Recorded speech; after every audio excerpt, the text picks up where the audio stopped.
All right, it is Tuesday night in Tooneytown, and that can only mean one thing. It is time for the fastest rising pro wrestling live stream podcast on the internet today. It is time for Toonie Talk Wrestling. Folks, my name is Marvin, and I am the Movie Monster, and I am thrilled to welcome you guys back to another week of nonstop wrestling discussion. We have got a ton of stuff to talk about this week.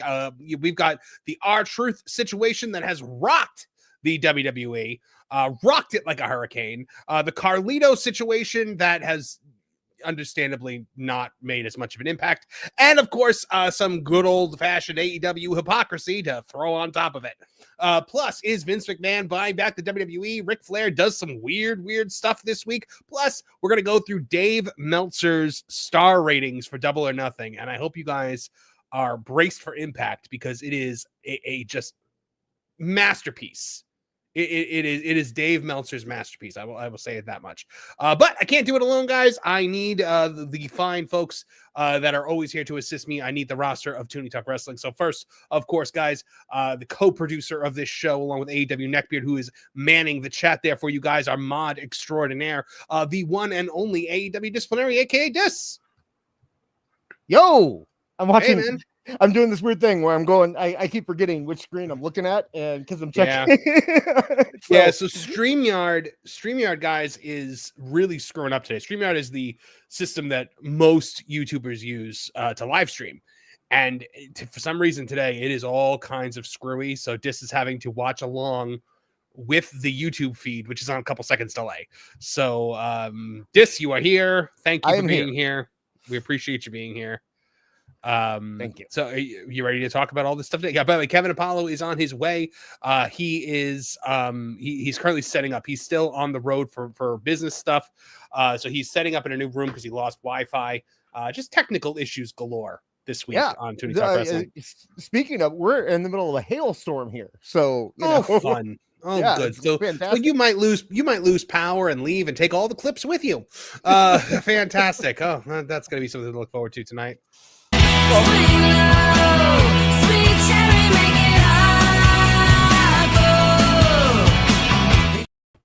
Awful, for the love of me, I don't understand why you insist on coming out to that Pedro Pascal video.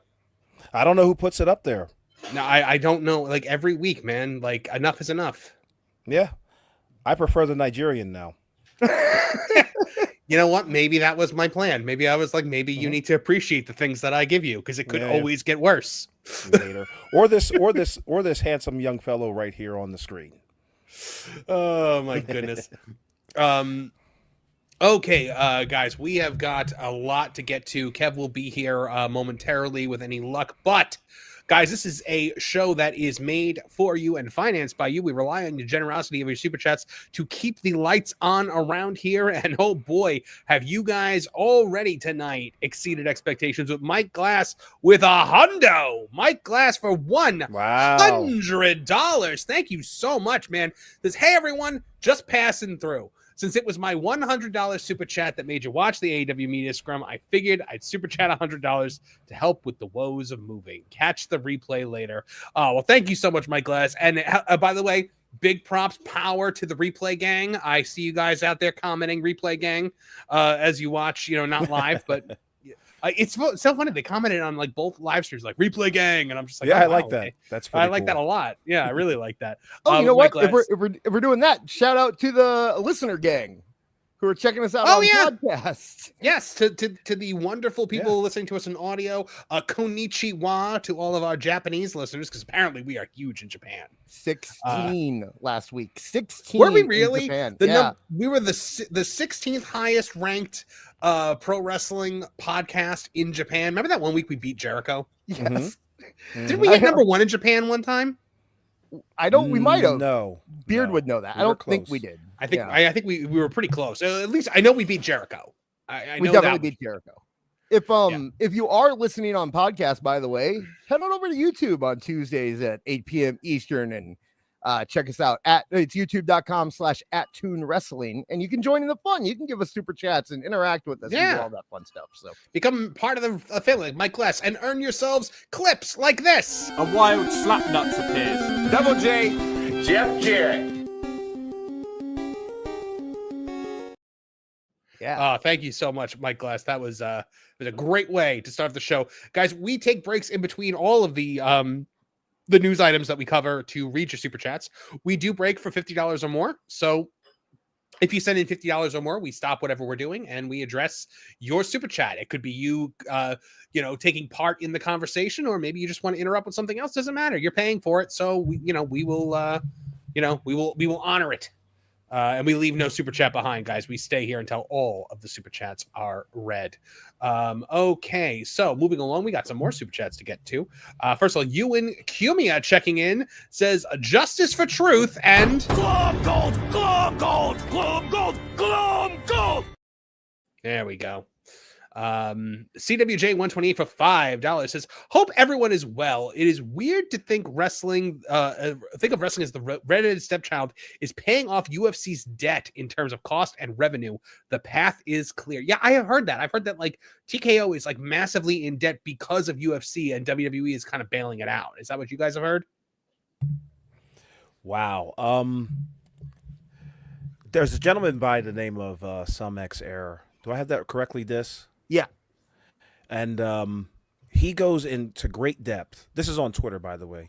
And he goes into great depth on things such as this. And I think he had a gigantic tweet about this same thing. I unfortunately was not able to read it just yet. But, I heard that, it's not as bad as anyone thinks. Or is what is being put out there that Right. TKO is in some sort of financial crises. No. So, Yeah, it's definitely not what's going on. I mean, UFC is always going to be TKO's baby, right? Like that was where their bread was buttered for a very long time, and a lot of what they do is in service of UFC. So, I mean, you look at how much they charge for tickets with UFC. You look at how prestigious they try to make those events look, and then you look at WWE, where they kind of treat it like a kid's show, which is fine, and which is it is one of them is a legitimate sports show, and Right. the other one is a television show. And when you have people Scripted that television show, and when you have the people running the company being more familiar with the business of UFC, they might not look at wrestling as serious as that. It's one of those things like the money maker isn't what they have their passion for. That's what I get the feeling from TKO typically. I'm just gonna at that. That is an interesting thing to consider.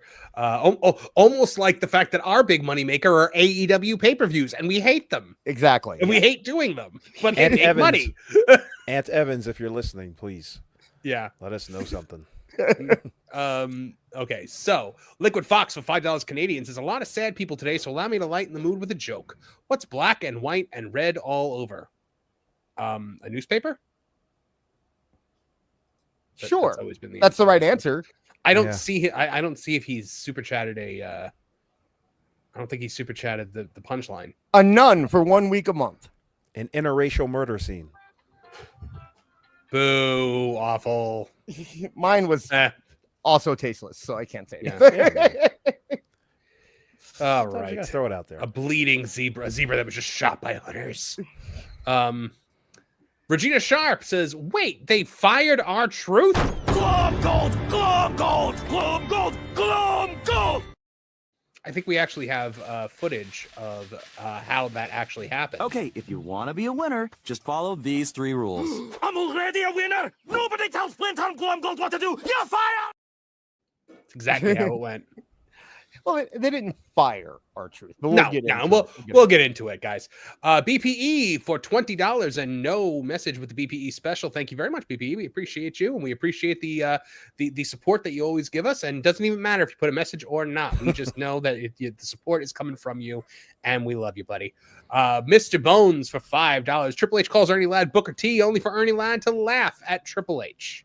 That would probably be the situation, and I don't know if he'd laugh or if he'd kick his ass, but John Williams 199 says on this way I thought I fired Booker T. Funny Booker T. Andre Adams for $4.99 says, break from IWC outrage. Adam Cole built like he lost a thumb wrestling match by knockout, and Daniel Garcia tapped out in a pillow fight. Fantastic. Oh, Adam, did you see that spot with Adam Cole from Dynamite last week? Almost broke his freaking neck. That was insane. Disgusting. Yeah, just utterly missed the side of the ring. It's a terrible spot. I hate that spot anyway, because no matter where you do it, it's going to hurt way more than it's worth, right? But when you do it when you don't get the actual back and you end up getting the top of their head, it makes it 10 times worse. And I know Awful was not impressed by that earlier in the week. I saw him posted a couple times. As much he should not have been. Dial C4 for $5 says, why does Michael Cole have more testosterone than Adam Cole?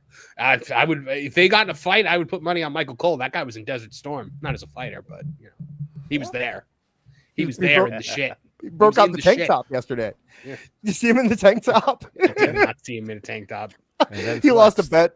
Yeah, he lost a bet, so he had to do the all over on a tank top yesterday. And I mean, he's bigger than Adam Cole. 100%. Of course he is. He's bigger than Adam. There are children that are bigger than Adam Cole. To be fair, though, Adam Cole is actually trying. The last time I saw him get his head knocked on the apron, he did kind of look swole, unlike and the not back as of his not head. as pale either. Yeah. He looks like he spray tan. John Williams says, Jericho says, you beat my podcast. Time for me to get involved. Let's see. Liquid Fox says, what's black and white and red all over? I'm not going to read that on the air. Do not fear, friends. My head is already down in shame. Sorry, everyone. Yeah, I'm not reading that word, dude. Yeah. See, audio podcast listeners, that's why you should come and tune in live on Tuesday. Yeah, because I'm not saying it. Mr. T Bones for $5 says, no, Triple H, that's not Booker T. That's not our truth. That's Tony Atlas. We need that clip of him going, that's Tony Atlas. I got to pull that clip. That's got to be added into our repertoire.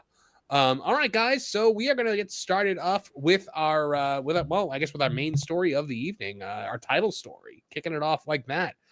This broke the internet the other day. Ron Killings, aka R-Truth, wrote on X, I'm sorry to inform you all, I just got released from WWE. I want to thank WWE for the ride, but mostly I want to thank each and every one of you who was along for the ride. Thank you for all the love, support, and appreciation you've given me over the years.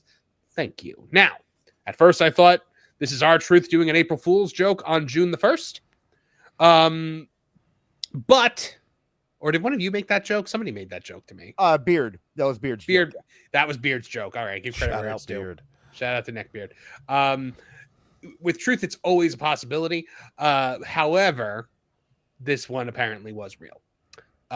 So it seems as though after just putting him in a main event storyline with John Cena, they are ready to pull the plug on R-Truth after many, many, many years with the company. I mean, he kind of stepped into that Santino role as like the entertaining, funny guy, but he never got like, I don't know.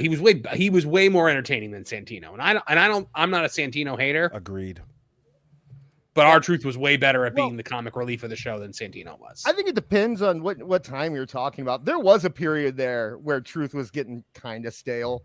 Like right before they brought in the 24/7 title and basically made that the R-Truth title. It was a lot of Vince humor, you know what I mean? And that got kind of old fast. But I thought it was a work. And then when Carlito posted his thing the next day, it was like, oh, I guess this is real. In much lesser news, Carlito said, on top of that, WWE is demanding I pay back the money they paid me for apparently stealing money from the company. I've had my lawyers look into it, and after reviewing my footage on Netflix for the past months, they suggested I pay them back the money. All jokes aside, gracias WWE and especially WWE Universe, lo quiero mucho. P.S. I'll reappear again in another 13 years. Dios me los bendiga. So that obviously the thing about paying back the money was a joke. So apparently so these guys were not fired. From what I understand, it's just the contracts ran out, and they just didn't renew them. which there's nothing inherently wrong with that. I mean, with Carlito, I get it. They weren't using the guy. With Truth, though, it's more of a head scratcher. He's such an entertaining part of the show all the time. I mean, I don't understand. I would argue that Carlito kind of has the same role as Truth, except on Raw. He's kind of he's making backstage segments more entertaining. He was making Judgment Day worth watching for the past 6 months. And so, but you hear that, Rhea Ripley? I'm sorry, Rhea Ripley wasn't in Judgment Day in 6 months, dude. But one thing I did find weird about the whole thing, not weird, but interesting, is if you look, the whole idea, like they both said, thank you, WWE, and especially thank you to the WWE fan. It almost seems like a form letter, the way they wrote, you know what I mean? Like it seems like someone's like, make sure you thank us and then thank. I think both of these guys are leaving on good terms. I think so too. And with Truth, it's like, why wouldn't Truth be given like a backstage role? Like, why wouldn't he become a producer? The guy's been there forever. Unless he, Truth hasn't Truth also been like hyper focused on music lately? Yes, he's also 53 years old. I mean, that's another thing. Yeah, well, and that's the thing. Well, Triple H, I think they see this influx of young talent coming in, and the cuts are being made where they're being made. I still think R-Truth is a mistake. Yeah, I mean, you gotta, if you look at it from TKO's point of view, it's like Obafemi is probably getting paid a fourth of what R-Truth is, and R-Truth is wrestling twice a month and not selling t-shirts and hanging out backstage, and he's 53. And it's like, how many of these guys can we keep around when we have all these guys on deck that we need to give raises to as they get to the main roster. Right. So but look at what happened with Strowman. 1 week on one Tuesday, we were here talking about how Braun Strowman got released. And then the next day, WWE announced that they were producing a show hosted by Braun Strowman. Right. And just because you get released from a wrestling talent contract doesn't mean you can't be signed to something else. Right. And we wouldn't necessarily hear about it right away. There's a lot of different things, but this doesn't seem like anything that's been done against R-Truth's will. I don't expect R-Truth to immediately jump to AEW and talk about how much he hated the WWE or anything like that. Like, this seems, if he does, I mean, if I'm Tony, I'm giving him the world. Right. If I'm Tony, I'm offering it to him. I'm offering it because funnily and oddly enough, he's one of the only people that can actually make a difference in ratings for AEW. I don't think it would improve the product because I don't think Tony would have any idea how to use them. No, it wouldn't be long term. No, if there's one person that's less funny than Vince, it's Tony Khan. Yeah, he would turn him into like some dark, put him with Swerve and make him a dark character where he hates WWE and he's basically his TNA gimmick when he first started. That's probably what he would be. I mean, you got enough guys in AEW right now who their gimmick is that they hate the WWE. Right. So of course Dave Meltzer had to chime in. It's reportedly Triple H made the call to release R-Truth and Carlito. They're looking at numbers and they're looking at how many people they have to cut and how much money they have to cut. Those were the picks. Those were Levesque's picks. That's what it is. Of course, yeah, but the I believe that it was his call because he is the head of talent relations. But I don't believe it was solely. I believe they said to him, you have to make X amount of cuts on the roster. Now, guys, it's possible WWE on Netflix not doing so great. We're hearing reports of 2.6 million for the last episode of Raw globally, because that's abysmal. That's abysmal. Depends on who you believe. I mean, Meltzer's been putting out numbers, but there's no source to it. I don't know, who's where he's getting those numbers from or anything like that. So I don't know. Well, I get the Netflix is also reporting it. Of course, right? But what is the source? Is it Dave Meltzer? Yeah, that's what I said. I don't know exactly, and it might be. I mean, their ratings might be down. It's post WrestleMania, dude. That's what happens. It happens every year. And you know what? And look, we get a lot of heat for being WWE shows or whatever. It's dog shit lately. I can't stand it. I have no interest in it. Really? I keep up with it for the show. Okay. But I'm just kind of like, I'm bored. I don't know, dude. I'm really you You sound I a have no desire whole to watch lot like everyone on the internet, right? And for someone who hates the IWC, you sure sound a whole lot like the IWC. It's not being the IWC to give an opinion on something that you like or don't like.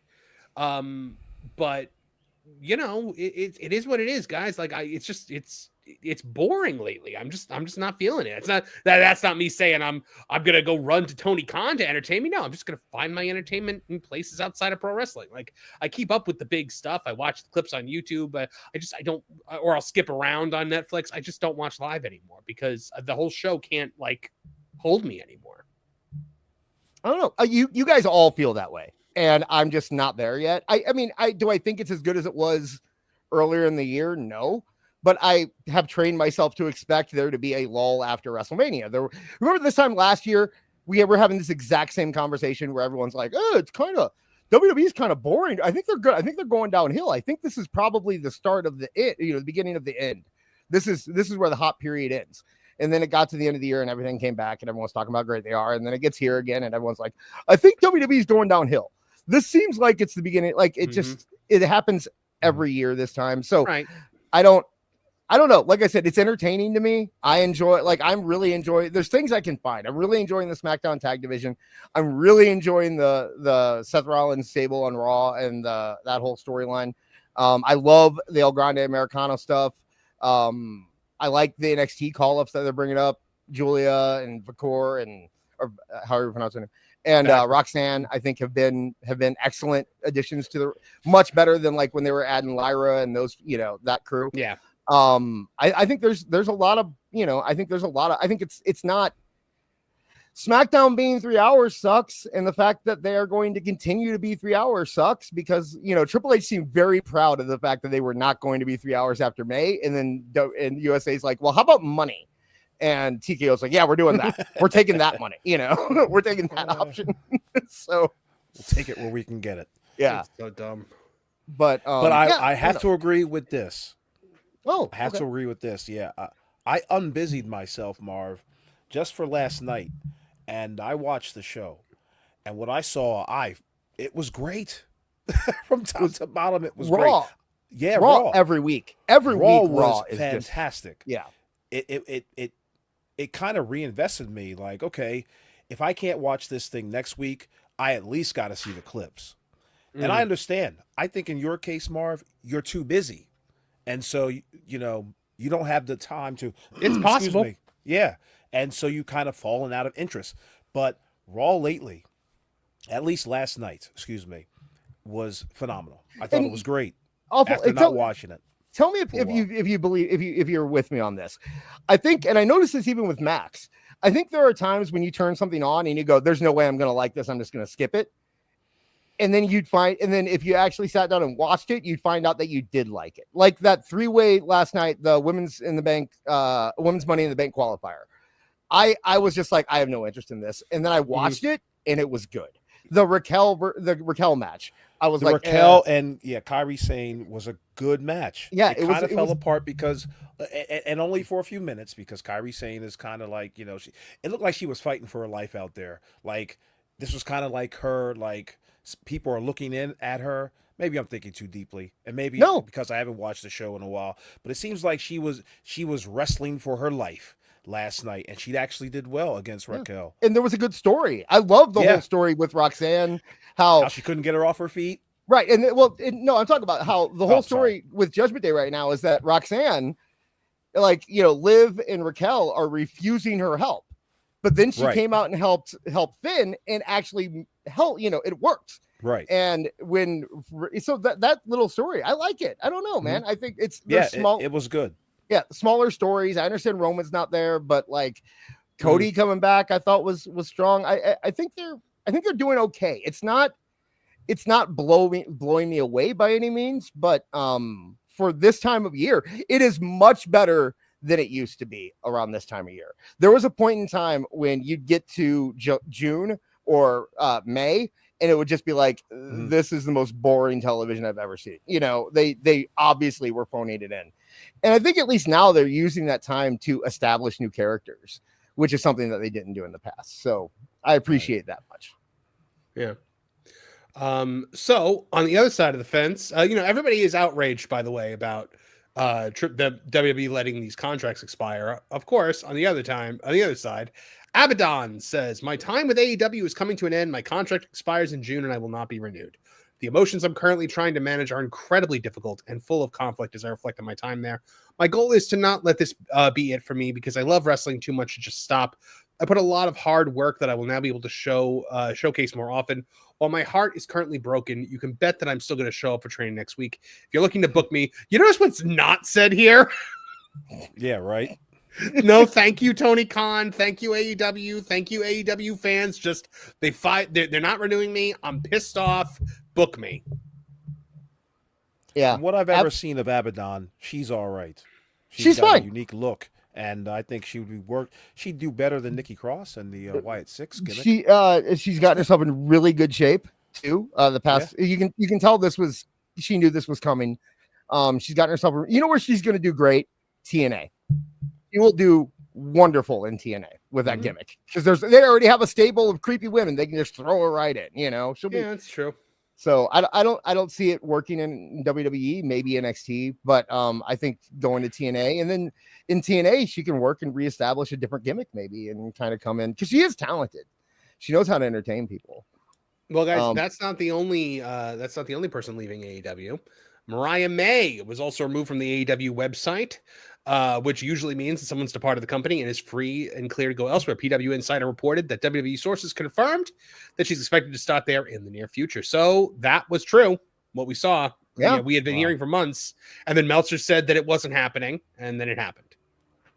I will believe it the second that she shows up in WWE. But it does seem more likely now than what I'll say before. So wasn't she the one that was like talking about WWE and it was like heavily rumored she was going there? And she was posting thirst pics of Triple H. Yeah. Yes. And then all of a sudden it was like, oh well, never mind. She's she's not going. She's staying with AEW. Tony made her an offer and all was well. Well, now she's going. Yeah. So here's I will say one thing that piqued my interest about this. AEW took months it usually takes months to take people off their roster page. They took her off the day her contract expired, apparently. That's how you know somebody really ticked Tony off. Yeah, one or the other. It either means she really made Tony mad or they already have her re-signed and they wanted to make it look really, really big when they do. Like, oh, she was so close to going to WWE, but look, she loves AEW. Like, that's the only reason that I say I'll believe it when she shows up in WWE. Rah, AEW. We were hearing this is so reminiscent of Daniel Garcia. Remember, Daniel Garcia was gone. It was like I never believed Daniel Garcia was going to WWE for a second. Yeah, really. I know, but that's what the internet said. That's what all the dirt sheets said is that WWE has strong interest in Daniel Garcia, and he has been having issues with this push in AEW, blah blah blah blah blah. And then he came back and did a rah-rah speech and said he what chose. Because I legitimately think Tony is using the dirt sheets to work people. Oh yeah, 100%. And make his company, look better than WWE any chance he can get. Yeah. Well, what do we do with Mariah May when she shows up in WWE? That's the problem, isn't it? What do you do with Mariah May? Who she's old Tiffy. And I'm not saying she's old, but compared to Tiffy, she's old. Right. So what do you make her mom or something? I don't know. She's good. She's good. So we'll see what they do. So Thunder Rosa has apparently expressed some frustrations in a vlog about her lack of success in AEW this year and discuss what she needs to do to improve her situation. She said, quote, "Things are very somber for me right now. There's a lot of things that I want. You guys make me believe that I should be a champion, but it doesn't matter what I do. I still can't reach. I can't get a hold of that. It keeps becoming very frustrating. I'm going to go into work. I'm going to get hair and makeup done, eat, prepare. Thunder Stone Cold Steve Austin is coming. I have the gear, but I didn't bring a belt, so that's not going to work. My chaps are going to fall. I will have to wait for that one. Maybe that's my winning gear." She laughs. "I'm trying to use that for later. I wish I could say that I got this on the pocket, but I don't. I really don't. Losing makes you really somber and sad and question yourself. I've been questioning myself a lot lately. Straight up, I want to be a champion, but everyone else is telling me that I don't have what it takes to be a champion. Okay, then what the fuck do I have to do? Show my tits? I don't know. Yes, that's probably in AEW what you have to do, unfortunately. But do you think this is real, or do you think she's is them real. trying to work? This is real. She will express frustration about AEW every chance she gets. She even went on and she is trying to do her own storyline to get on All In, where she challenged Britt Baker to a hair versus hair match. Because she's like, why aren't we being used? We're two of the most over women in the company. People want to see us, and we're just not, Right. Although, I mean, Thunder Rosa's being used. She's on Ring of Honor regularly. But I think...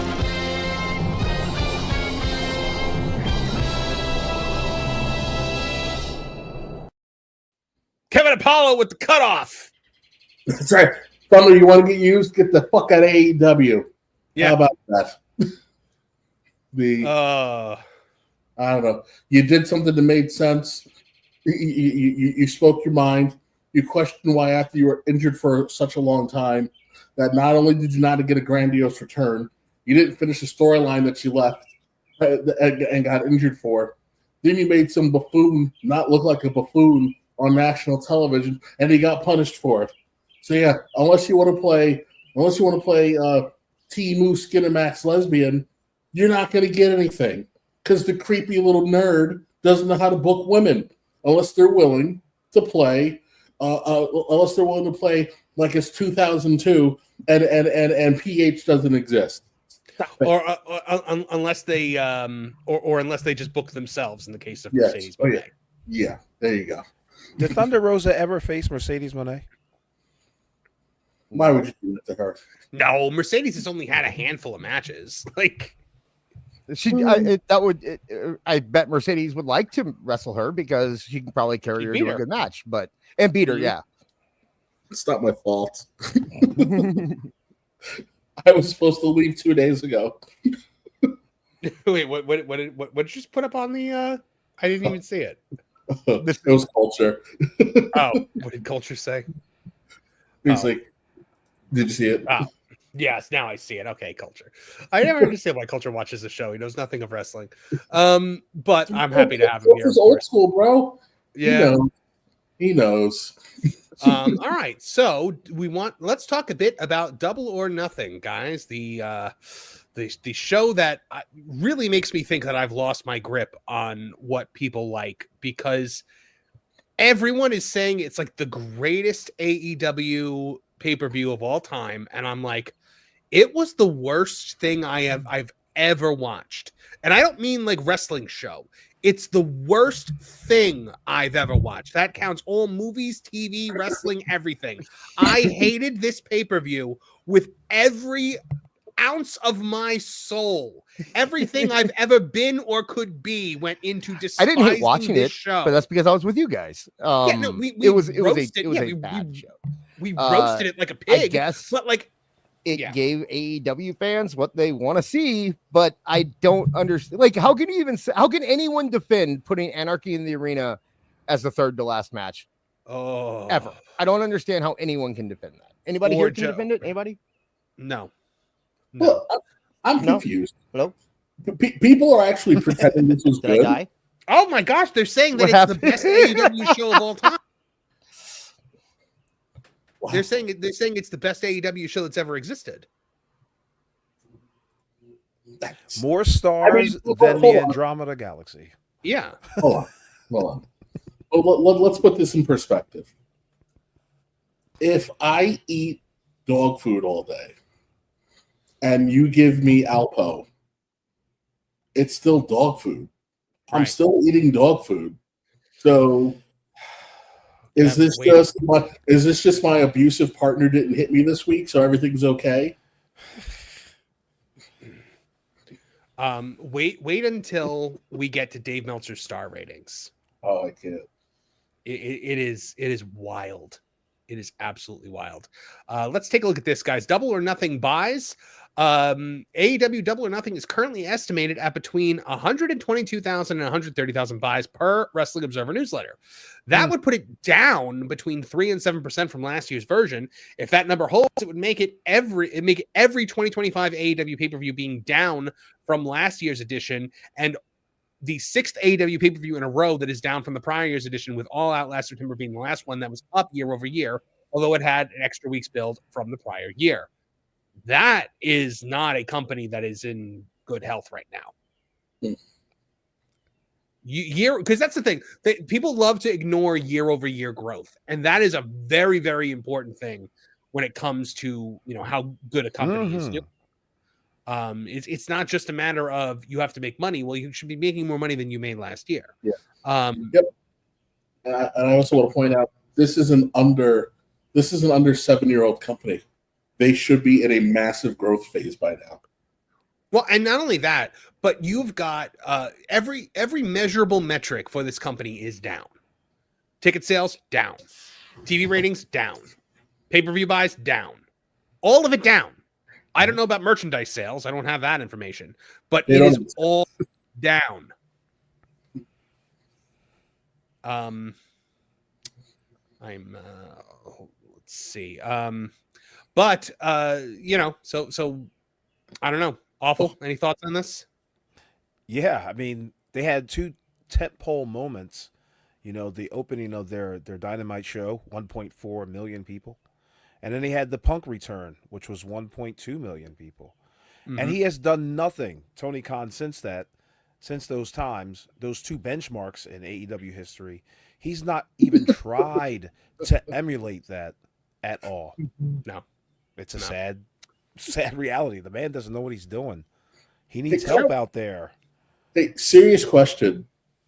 Who is this man in the middle screaming? Is that the cowboy?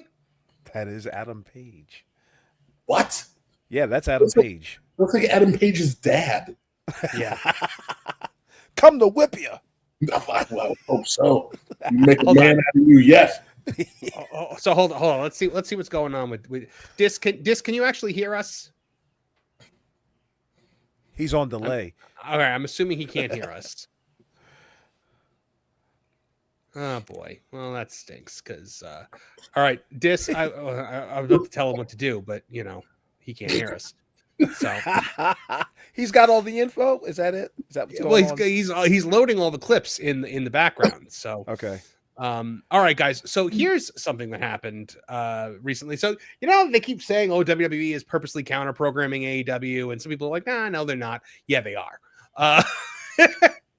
So Saturday night's main event, July 12th, and then you have Evolution on that Sunday. They are counter programming All In, and the promo pre-sale code is all WWE. No.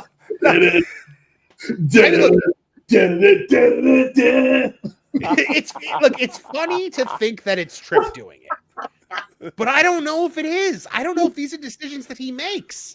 This might be Nick Khan. This might be Nick Khan being like, enough is it, because Nick Khan is the one that constantly goes out there and calls him the kid. All respect in the world to his father, but to the kid that runs it, like, I don't know, man. This is petty. It's the spirit of Vince McMahon. Nick Khan looks in the mirror and keeps seeing Vince standing over his shoulder like Candyman. Crotch him! Counter program. Do it for me, Nick. Hey, listen, gentlemen. Far be it from me to have truth outweigh comedy, but apparently all WWE was a sale sign that they used back in the day when NXT was gone. What was the whole weekend? I know. Yeah, I had to let you guys roll though. That shit was funny. But hey, listen, it's not a bad idea. I mean, I don't see the big deal in it. I would do it. You would do it. Why wouldn't they do it? They would do it. Yeah. You poked the bear. You had the audacity to try to grift off of a WrestleMania weekend, not once but twice. and now you effed around, and now you're going to find out, probably for the rest of your existence. Well, I mean, that's the thing. Like, I think in the beginning they were just kind of willing to like let them exist, but then like the Harvey Weinstein comments started happening, and now Nick Khan is just kind of like, all right, I am going to dog walk you now. Like, I'm going to dog walk you around this business now. I'm going to counter program everything that you do. So he called me a bald a-hole, Jack. Yeah. Well, smash okay, my so throne. so Alfred checked in with yet another thing about this. WWE is counter-programming AEW again and is getting ready to book the 2300 arena 1 week before AEW's residency there. But why is WWE bullying that poor rich kid in his wrestling company? I don't know, the same reason most gated communities are all white? Because life's not fair. The same reason black people have to work twice as hard to get half as far? Because life's not fair.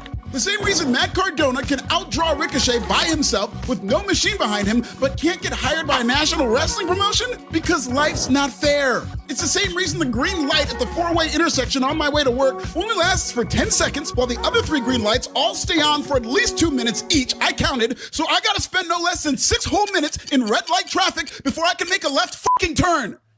Oh, because life's not fair. As long as AEW is breathing, WWE is always gonna fuck with them. So AEW just has to do its best impression of black people who get ahead in this country and be at its best all the time, every time, with no room for error. They did a fine job of it this past weekend after Double or Nothing outperformed WWE in Google searches, so just do that, like every single week. I don't know what business these sickos think AEW is in, but WWE is too cutthroat and petty to not try to kill its competition. It's a tale as old as Jim Crockett, RIP. AEW has TV money and Nepo baby money behind it, so I have no sympathy for a billionaire who now has to work harder to sell tickets. Poor Tony, because life's not fair. Yeah, so there you go, man. Check out Alfred, by the way, over at Pro Wrestling Bits. I referred to Alfred as the Walter Cronkite of wrestling after watching that. Yes. It is really, really, because somebody somewhere like hit the switch and was like, okay, it's time to make him pay. And since the beginning, it's we're in a war. It's a wrestling war. And then the second WWE fights back, it's the pearl clutching. It's the how could they do this to this upstart young company? Like come on, man. You went on ESPN and called them Harvey Weinstein. Well, like enough. It's Tuesday, right? They're your little annoying pussy cousin who comes over and keeps poking the bear. And when you turn around and smack him, runs crying to their aunt because they know she's a helicopter trophy mom who's going to defend her little rotten child to the core. But all he needs is an ass whooping. Oh my goodness! All right, come on, TED Talk. All right, we got to get to some we got to get through some super chats. But if you are listening, we'll leave while we're doing the super chats and then come back and load everything in. Is this like staring into the ring? What happened? I don't know. I don't know, man. StreamYard is beyond messed up this week. Like people are like only seeing certain people on the panel. They're not seeing clips. It is just. And meanwhile, there's literally a thing on the bottom of my page that's like, share your StreamYard referral link. No, I don't think I'm going to invite anybody into this dark circle of hell. No, I don't think I will. For the first time ever, when we end the stream tonight, and it's like, how was the stream? It gives the thumbs up or thumbs down. I'm looking forward to it. Yeah. So John Williams 499 says, "Oh, Truth created an OF, and the bio reads, "This is my new Twitter. I allow not only my fans but my haters." Mark Henry. Did he really? Like, is that a real thing that happened? I'll send it to you. Fantastic. John Williams 499 says, don't see why they didn't do a loser leaves for the Cena match at least. Yeah, that's if they knew. Maybe they didn't make the decision till after, but I can't imagine. I guess they lowballed him, and he's like, "Nah, bro." Yeah, that's what it sounded like to me. Didn't he say that? Like he didn't want to take their offer? Yeah. No, that was a report, by somebody. I can't remember okay. who sourced it, but I'm presuming they did the same thing to the Miz, being that there's no WWE content in Miz's profile anymore. Hmm. But hey, this is the reality of Vince McMahon listed WWE. Well, yeah, The you're lifers right. don't get treated like lifers anymore. Well, at the end of the day, TKO is going to tell them you have to cut X amount of dollars from your budget. They're not going to think about how to do that. That's why we're seeing things like the NASCAR, ring aprons and, the Prime hydration station and all, even though that was there with Vince, but that they are nickel and diming every second of TV in a way that Vince never would have. So yeah, they didn't even like turn up the heat under the water. Like it just happened. One week you have a whole bunch of advertisements everywhere. Yep. On the ring, just everywhere. I mean, just to make it good for the fan and public, you gotta turn up the heat slowly, my man, and let people get used to that type of thing, because that was a sharp contrast. You can actually see the contrast when TKO bought WWE versus having no advertisements on the ring. Like that's Vince era shit now. You know what I mean? Yeah. So yeah, it was quite stark. At least Vince was like, "We need more LED monitors. Yeah. Put LED monitors in their faces." Regina Sharp for $10 says, honestly, I've always been kind of waiting for the boot to drop with Truth, simply because the funny guy always looks like the easiest to lose and the hardest to justify on paper. I mean, I'm sure he was making a lot of money. Had to have been. But Truth, that was a Vince guy, and he would have been allowed to. Truth would have left probably the day they gave him his ring. Mm-hmm. He would have been like Slaughter. Like Slaughter never really actually left. Yeah, he did. Yeah. Liquid Fox for $2 Canadian says the AEW fan base wouldn't accept Truth. I bet no. The AEW fan base will accept anyone that Tony puts in front of them, because if they leave WWE, then they're on the right side now. Yeah. And I disagree. They would definitely. Yeah, they would love him. He'd be the greatest thing of all time. All of a sudden, that goes for any promotion anywhere. Truth is going to be incredible. Oh, if he goes to TNA and because he's former champion, that'd be amazing. John Williams 199 says TK says it's in my contract they have to bash the Fed. Juan Alacan for $10. Oh, hey, Dis. Hi. Can you Are you back? All right, good. Yeah, I can hear you. Okay, good. Yep, I'm back. Yep. We hear you. StreamYard did the exact when you jumped on. So I had when Kev jumped on. So. All right. Well, welcome back, Dis. Thank you. Juan Alacan says letting our truth go is a mistake. He could have helped with entrance themes since he as well makes music. He's also very well liked, and locker room morale is important. His Ron Cena shirt is also a top seller. That's what surprised me about them letting him go, because he's a top merch seller right now. So yeah, but it's the first time he's. Go ahead. It's not the first time, because wasn't he the top merch seller in the company last year when he had the Judgment Day shirt? Yep. I was gonna say it's the first time in a year. So yeah. Like he's been a top merch seller pretty consistently throughout his career. Whenever he gets a new shirt, it sells well for whatever reason. So that's why you're still making money off the guy, and they have a program, and the algorithm can kind of predict how much money, how much revenue you generate as a character. Right. So I got a question. Still worth there. Sorry. What's your question, Awful? If not Truth if not Truth and Carlito, then who? If the budget cuts have been told to Triple H, like you got to make your cuts, and it can't be Truth by consensus. Everybody hates that, what happened with him, and it can't be Carlito. Like, who would you cut? Well, I mean, obviously, my first thought is DIY, but they're probably not making as much money as Truth. But you're right though. Listen, I don't know if we talked about it because I missed the beginning part, but listen, as much as we rag on Tony for not doing well with a lot of his talent, Triple H has dropped the ball with a lot of talent too. It's actually a little vexing. He gets away with it because the show is just infinitely better than what you get out of AEW. But there have been some really confounding wasted opportunities. And then there are guys who keep getting chances who shouldn't be there. Why is DIY there? Well, okay. Why is the Y6 there? Kev, DIY. Okay, this is the best run DIY's had in forever. I will say that much, and they're probably dirt cheap. I can't imagine them. I'm sure, but listen, a more consistent diarrhea is still diarrhea. Yes. And diarrhea is always terrible.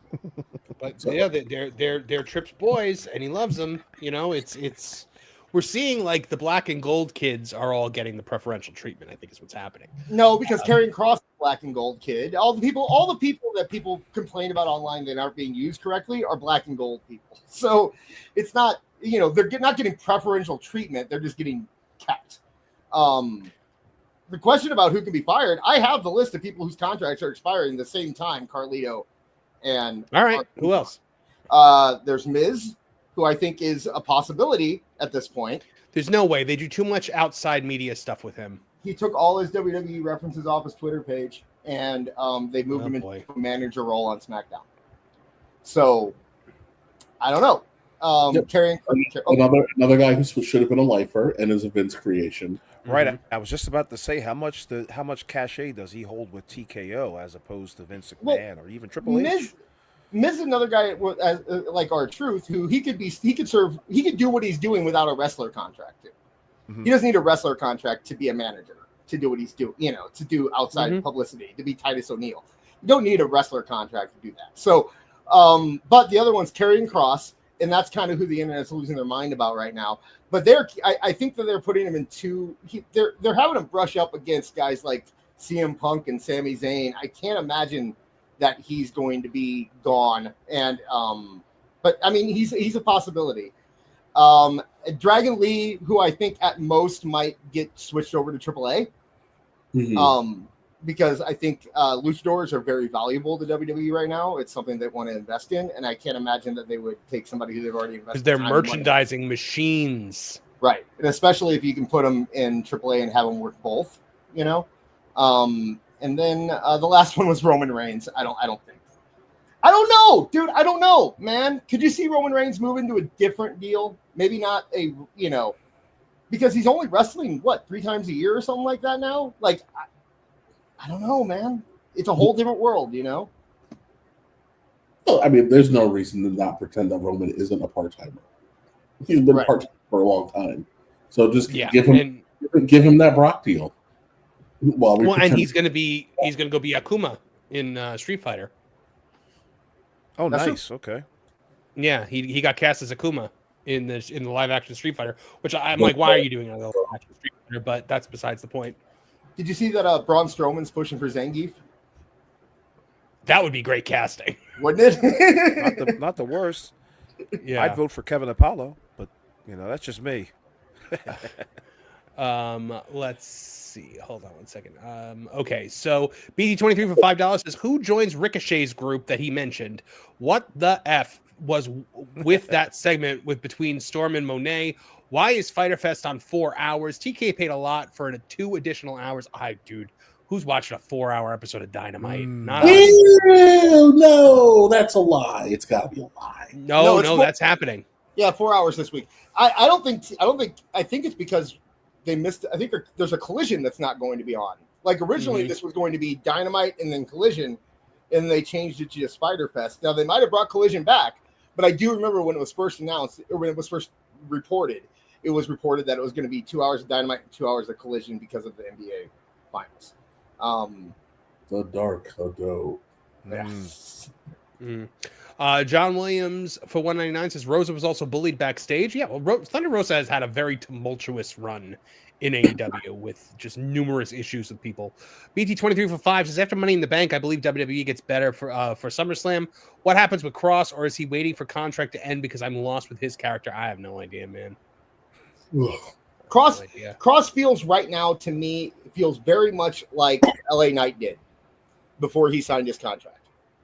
Right? Like, he has the crowd's getting behind him. They're not taking him off TV. They're putting him in there and rubbing him up against big guys, but they're also not pulling the trigger on him because they don't have a contract on him. I imagine that if he signs, we will start to see what they have planned for Cross.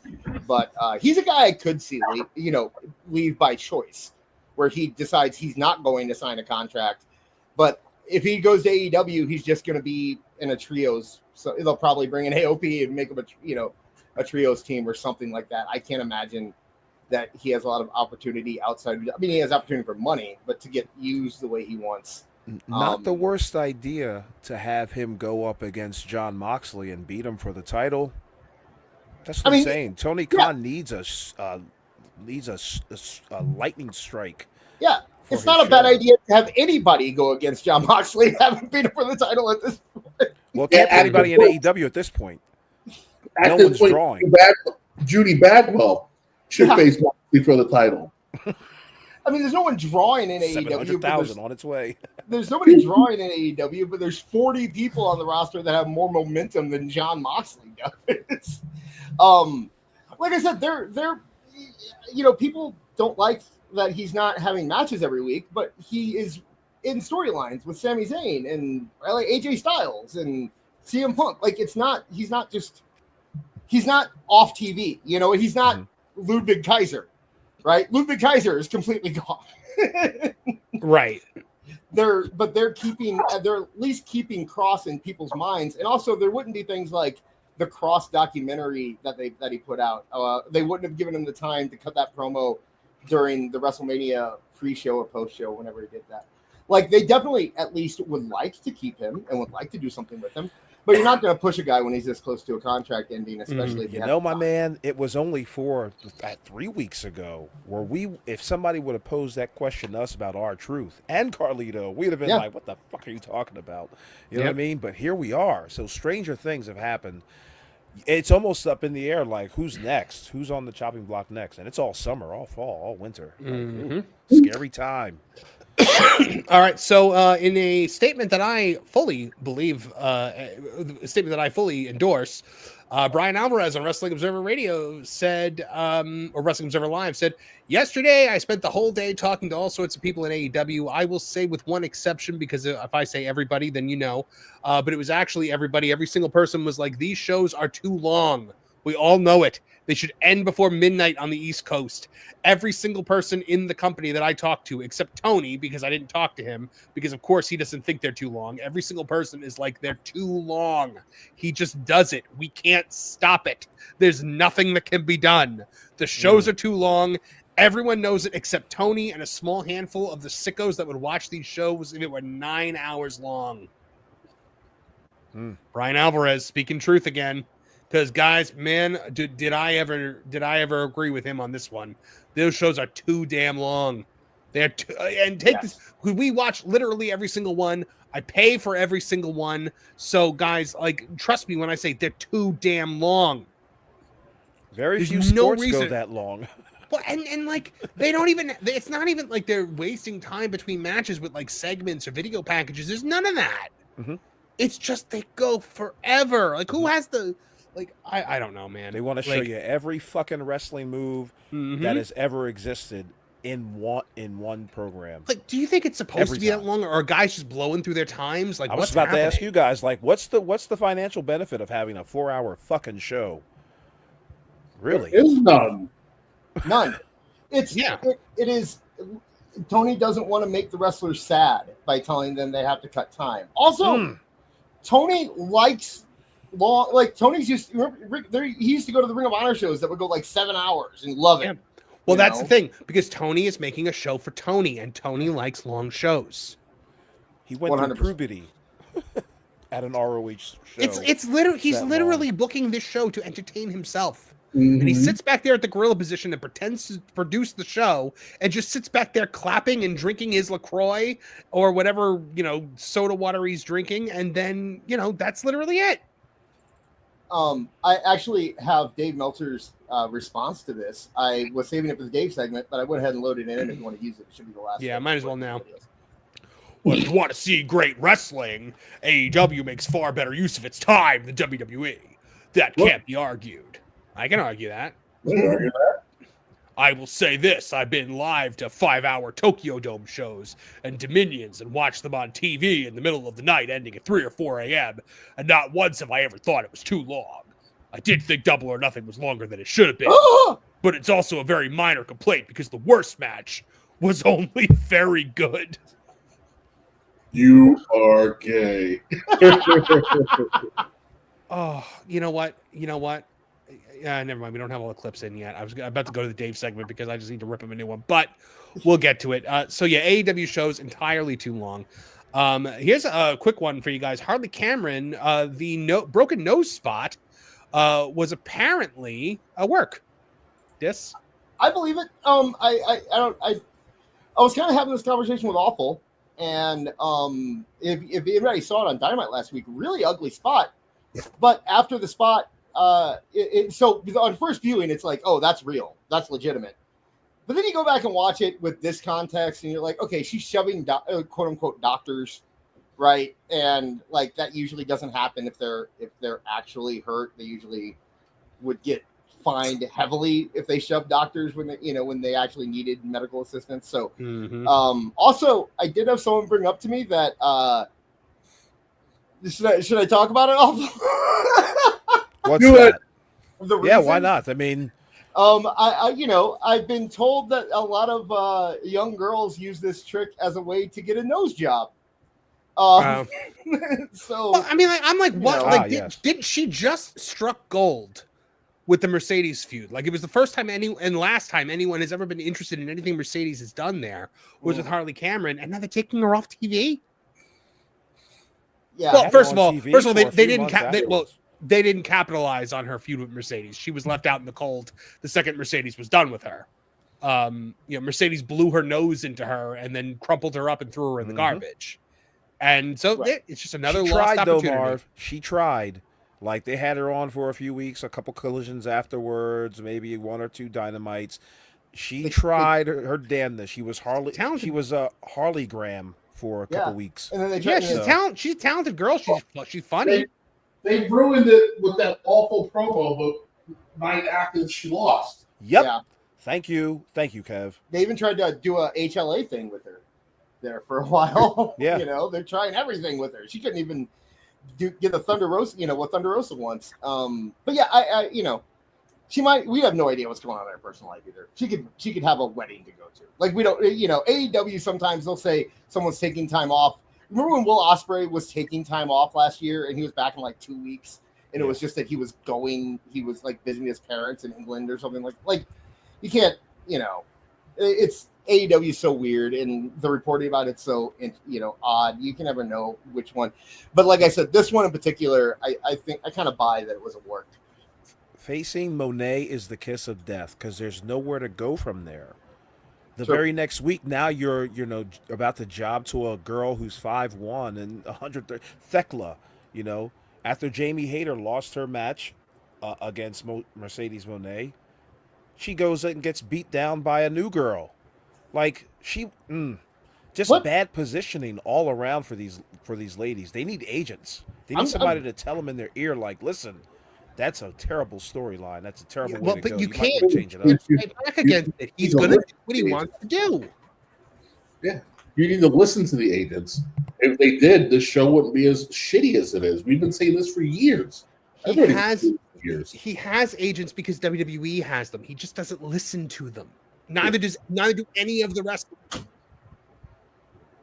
We've heard from the guy. We've heard from Arn. We heard from Tully. None of them want to hear it. Again, Jerry Lynn, what do you know? Jerry Lynn's the reason you idiots have jobs. Mm-hmm. Well, guys, we've talked a lot about WWE without Vince. I mean, there's no other way to just get into it. So Brandon Thurston reported that Vince McMahon has a new company. Well, actually, this is a little out of order.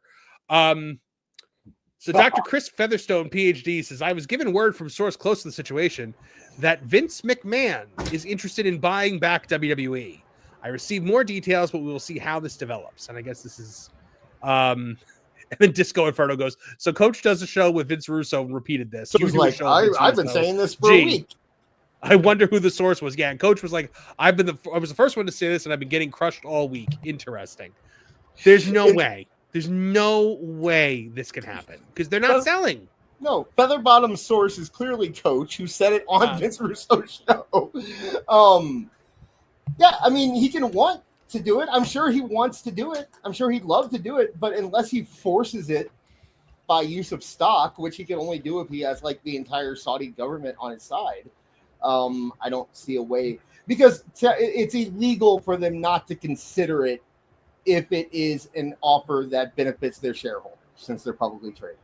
Mm-hmm. So, if he puts together an offer, they have to, by law, consider it, and the shareholders, But yeah, I don't see it happening. I could see him starting his own company built around R-Truth, actually, before I see that. Well, he is starting his own company, and I think this is where people are getting their wires crossed, because I think this was perceived as he's gearing up to buy WWE. So apparently, according to Brandon Thurston's original reporting, by the way, Brandon Thurston right now is urging wrestlers to go on strike on social media. For what? And this isn't his original reporting. The story is like 8 months old. So Vince's new company is called 14th and I, and it focuses on sports, media, and entertainment. Brad Bloom, a former WWE executive and longtime ally of McMahon, is the president of the company. So Vince has a company. The story is 8 months old. Well, the name isn't, to be fair. To be fair to Brandon Thurston, the name is new, and if he's the one that reported that, good on Brandon Thurston, I suppose. I just saw a bunch of us just got tagged in this Brandon Thurston screenshot of this post. Brandon Thurston says wrestling talent have the opportunity to change the business every night before TV. With revenue mostly in live nights, it would put tremendous pressure on management if talent refused to work just before airtime. Talent and its pick-me culture has largely itself to blame, and Hulk Hogan. But if Mark Shapiro or Nick Khan had to explain to Bella Bajaria or Mark Lazarus or Tony Khan to David Zaslav, for that matter, that they suddenly can't deliver a new show tonight, it would raise enormous questions for the company's majority revenue stream. It was one thing when wrestling was primarily a live event business with TV taped in advance. That so much revenue is now in payments for live broadcasts could be a strategic tool to apply collective pressure, but this is a mild breeze compared to Twitch restrictions and the beer bug. So, says someone who has never wrestled, has never been exposed to wrestling culture, doesn't understand why wrestlers function, the wrestling tradition, and what wrestlers actually value. Shut up, nerd. Keep it moving. Also said by someone who would then be able to cover said strike and probably make a whole lot of money doing it. So, thank you. Stop stealing Andrew Yang's talking points and acting like it's new. All right. So we're all in agreement, though. There's no way Vince is buying back the company, right? I mean, dude, I don't know, man. It's Vince McMahon. Eric Bischoff is kind of right. You can never say never when it involves Vince McMahon. I'll say 99.999% no, but there's always a shot. We didn't. Is that 0.1%? Is that just the aura of Vince McMahon or the energy of Vince McMahon that compels you to think that he would buy back? Is that and the fact that how many times have I thought Vince was gone before? And then he found a way back, Yeah. I think you're grossly underestimating the power of spite. Yeah. Somehow Vince McMahon returned. You didn't back me when I won on a legal plundering plague. You made me sell my company instead of stabbing me in the heart. I'll show you. I'll show you all. The man who cut the lethal dose of poison promo and meant it. Yeah. And we're going to pretend like it's not possible. This old lunatic doesn't have $7 trillion on the side, ready to buy his toy back, just so that he could destroy it himself. Mm-hmm. Chat saying Mariah May might have just showed up in NXT. Did I just not say this earlier she? tonight? I remember I was out for about 10 minutes, so I also saw they said William Regal's son was there on NXT. Yeah, he's always there. Yeah, he's always always there. Oh, okay. They were saying it like he had been gone for a while or something. No, he's been floating around TNA, but he's been on programming regularly. Well, is she on there? Can anyone confirm Mariah May? Right. So also while I was gone, Marv, the chat did, and apparently Awful did. So, I'm guessing that is what happened. So I during the 10 minutes that I was gone too, he closed out the segment. But those Alfred videos that were at the end, they always put videos at the end. That's why they weren't grouped with the other ones. But those were for that previous segment if you wanted to do the Alfred videos. Well, the other one is about Moxley, right? No, one of them is about the spit. I guess Moxley's the spit thing. And then the other one is about the WWE doing the 2300 ring. So. They spit again, right? So stupid. All right, here it is. An AEW skinhead spit on a black woman, you guys. Can you believe it? Yes! What else are they there to do? Have you been paying attention? They're literally called Dean Clanbros in the Whitepool Combat Club. Okay, that's only what I've been calling them for the last year now, and it's true. Lest we forget 4 days before Ku Klux Kids spit on Willow Nightingale, Dean Clanbros chained this black woman to a post at Clanarchy in the arena. This is a skinhead stable. I'm not here to litigate whether it's right or wrong to put skinheads on TV. In fact, I'm all for controversial gimmicks if they're good, but I'll make fun of it if the gimmick sucks. And this gimmick sucks. I'll give it 1 month before they burn an X in front of Willow's locker, which is totally not Klan behavior because the Klan burns crosses. Why does everything have to be about race? These sicko supremacists cyberbullied Tony Khan when they heard new music from Mina Shirakawa, and that man-child backed down to those bottom feeders and changed it so fast. But when a black woman is getting spit on and chained up by skinheads, Tony Khan's Twitter suggestion box stays emptier than the hard camera side on Collision and the women's bathroom in the building. That's just another Wednesday in AEW. It's not foul play. To some of these sickos, it's foreplay. And the women's bathroom in the arena, that was funny. That popped me. Alfred's so good. He's so good. He's so good. So back to some of your super chats. John Williams from 199 says, "Who the hell is Rosa?" from Mercedes Monet. CW, no, she knows who everyone on that roster is because she knows that she wants to beat them all. CWJ 128 for $2 says, "Worlds Collide will have a higher gate than Double or Nothing." I could imagine that being true. Liquid Fox for $2 Canadian says, "Monet versus Storm. Hate to say, let's go Monet." I mean, yeah, that is kind of my Sophie's choice. Well, Sophie's choice if Sophie wanted both of the kids to go. But Regina Sharp. They don't want to keep either. Regina Sharp for $5 says, "Hey, Nick, what if we counter-program the kid with all our C shows?" Well, that's the other thing, is that it's never WWE counter-programming. It's always NXT or Evolve or something like that. I think that is part of the point. Well, for all in, it is. Think on it. For all in, it's WWE.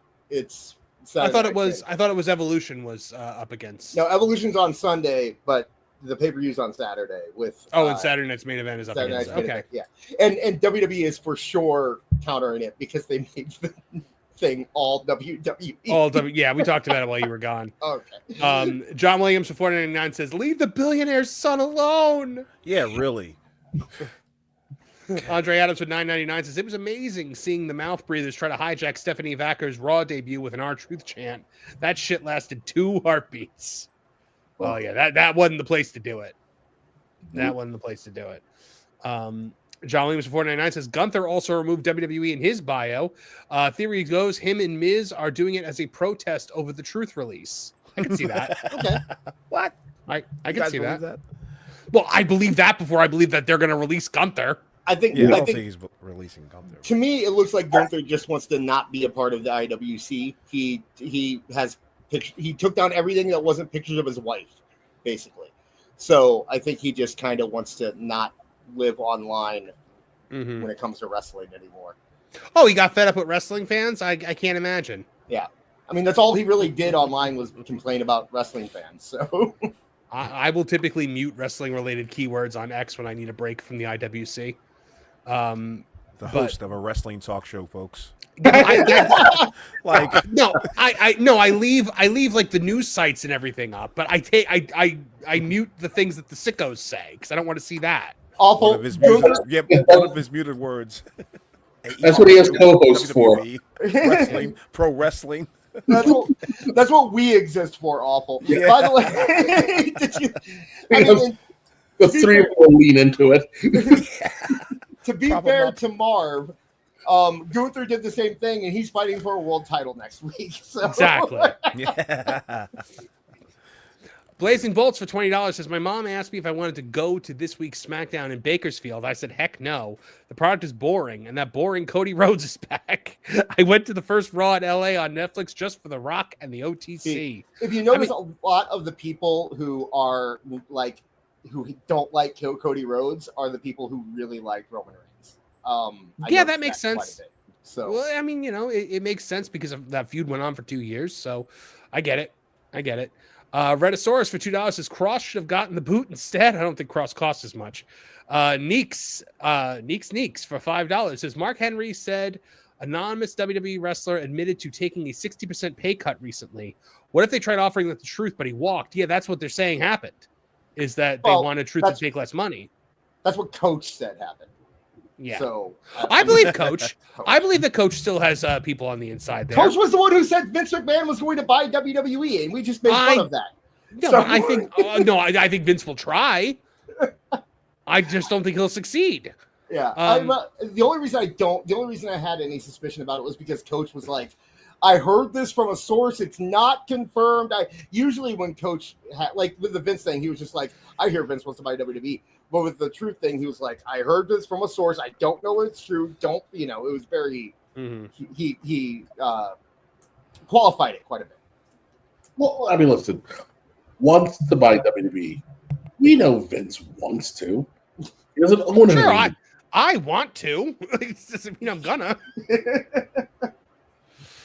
Redisaurus for $2 says Alvarez is slowly breaking away from Meltzer. Yeah, I think Alvarez is starting to realize that his credibility takes a hit every time he sits next to that old man. Every time that 70-something-year-old man-child says something ridiculous. Mm-hmm. John Williams for $1.99 says Tony Khan says, I also do cocaine with the boys, monster. Yes, he does. Black Slabs for $5 says 4-hour Fighter Fest. I'd rather tie my dong to a rocket ship. What the hell? I like to use dong. I appreciate that. Yep. Dong. Dong. You and Qmia for $1.99 says Mariah on NXT. There you have it. And 1KQ for $5 New Zealand says Brandon Thurston urging wrestlers to go on strike as if there isn't 50 more willing to step up to the plate. He should concentrate on the decibel count. Yeah, seriously. That is a great point there, 1KQ. Wrestling is a cutthroat business. Wrestlers are incapable of banding together in order to do something like that. Also, at the end of the day, dummy, if wrestlers made a union, it would have to be something akin to the Actors Guild. And that means all your favorite indie darlings would never exist. Yeah. It would be catastrophic for wrestling. Yep. So, one of the other things that I do, guys, in my life is I, cover things with theme parks for that park place. And sometimes, in certain parks, you have to sign waivers in order to ride certain rides. Well, apparently now you got to sign one. You got to sign one to ride Space Mountain. We got to pie your dad, pie the logger. Woo! Listen. I respect women, and consent is everything. Woo! The woo compromise. By signing this compromise, both parties involved agree to ride Space Mountain and engage in sexual relations on this night.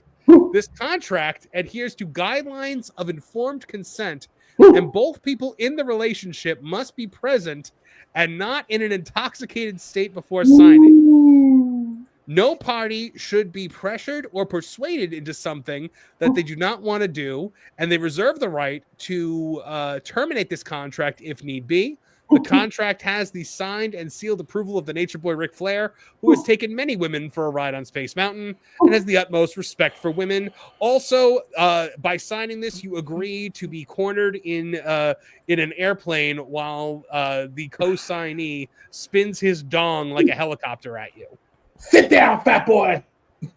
Oh my Is god! this thing for real? He posted it.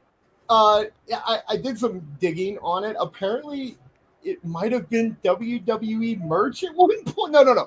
I'm sorry. It was he sold it on his website while he was still working for WWE, and they made him take it down after a day, I believe, is the backstory to it. Good lord. Why would you buy that? Why would anybody buy that? The funny 60-year-old thing about hags this- are swooning right now. The funny thing about this contract, it was never notarized.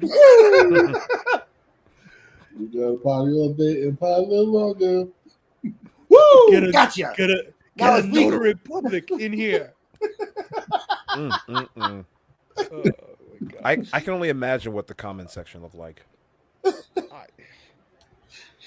So not only that, but I mean, He got so drunk. This is Yeah. he got so drunk. Yeah, when was So this guys- posted? 1:08 well, guys, p.m. guys, as we all know, Jim Ross just underwent surgery for colon cancer, and by the grace of God, he made it out of it, and apparently he's doing well, and the cancer was removed. Prayers for him and his family. God bless the guy. But Ric Flair, like, hold on. Okay, he goes, Jim Roth will always be Jim Roth. Seeking attention. Focus on your recovery, JR. What? What? What? What? Not for nothing. This old man stopped. Like, didn't when he was like somebody was literally like, when you were under the knife, you cursed anyone that didn't call you enough. Like, isn't that why him and Arn don't talk anymore? Yes. Because like Arn didn't call him enough after he almost died. Oh, my God. What the hell, man? You have more attention to me this week. I hate you, Jim Roth. Ric Flair has about as good an optics as Tony Khan does. I don't. I'm confused by it because there's a lot of people under this were like, oh, we don't understand the joke. It's something between them, and it's like, even if it is, dude, this is not what you post a day after it comes out that he had. Yeah, like the guy just had colon cancer surgery, and you're posting your inside jokes. Like, I mean, that's not in public. So he goes, if you can't take a joke from a 76-year-old man, then you're living life too seriously. It was all a harmless, lighthearted fun, just trying to make people laugh and smile. So he's literally Abe Simpson at this point, be like, I'm home, I'm the victim. Yeah. This is like Grandpa got his phone for the first time in 6 months, and nobody was there to take it away from him. Can I just say, 'cause as far as I know, there is no like setting on a phone that capitalizes every word. No. as you type. So he's purposely doing this. How long was it? Can't take Mm. Does it do it on? Does it do it? Remember when he had to use the numbers to type? Didn't it do it then? Could it be that he's doing it from like a Nokia? Nokia? Oh man. Leave me alone. I'm playing Snake.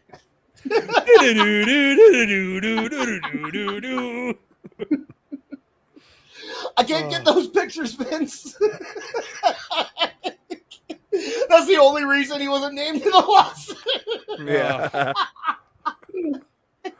The phone needs Rick, updating. what did you send me? It's just blurry pixels.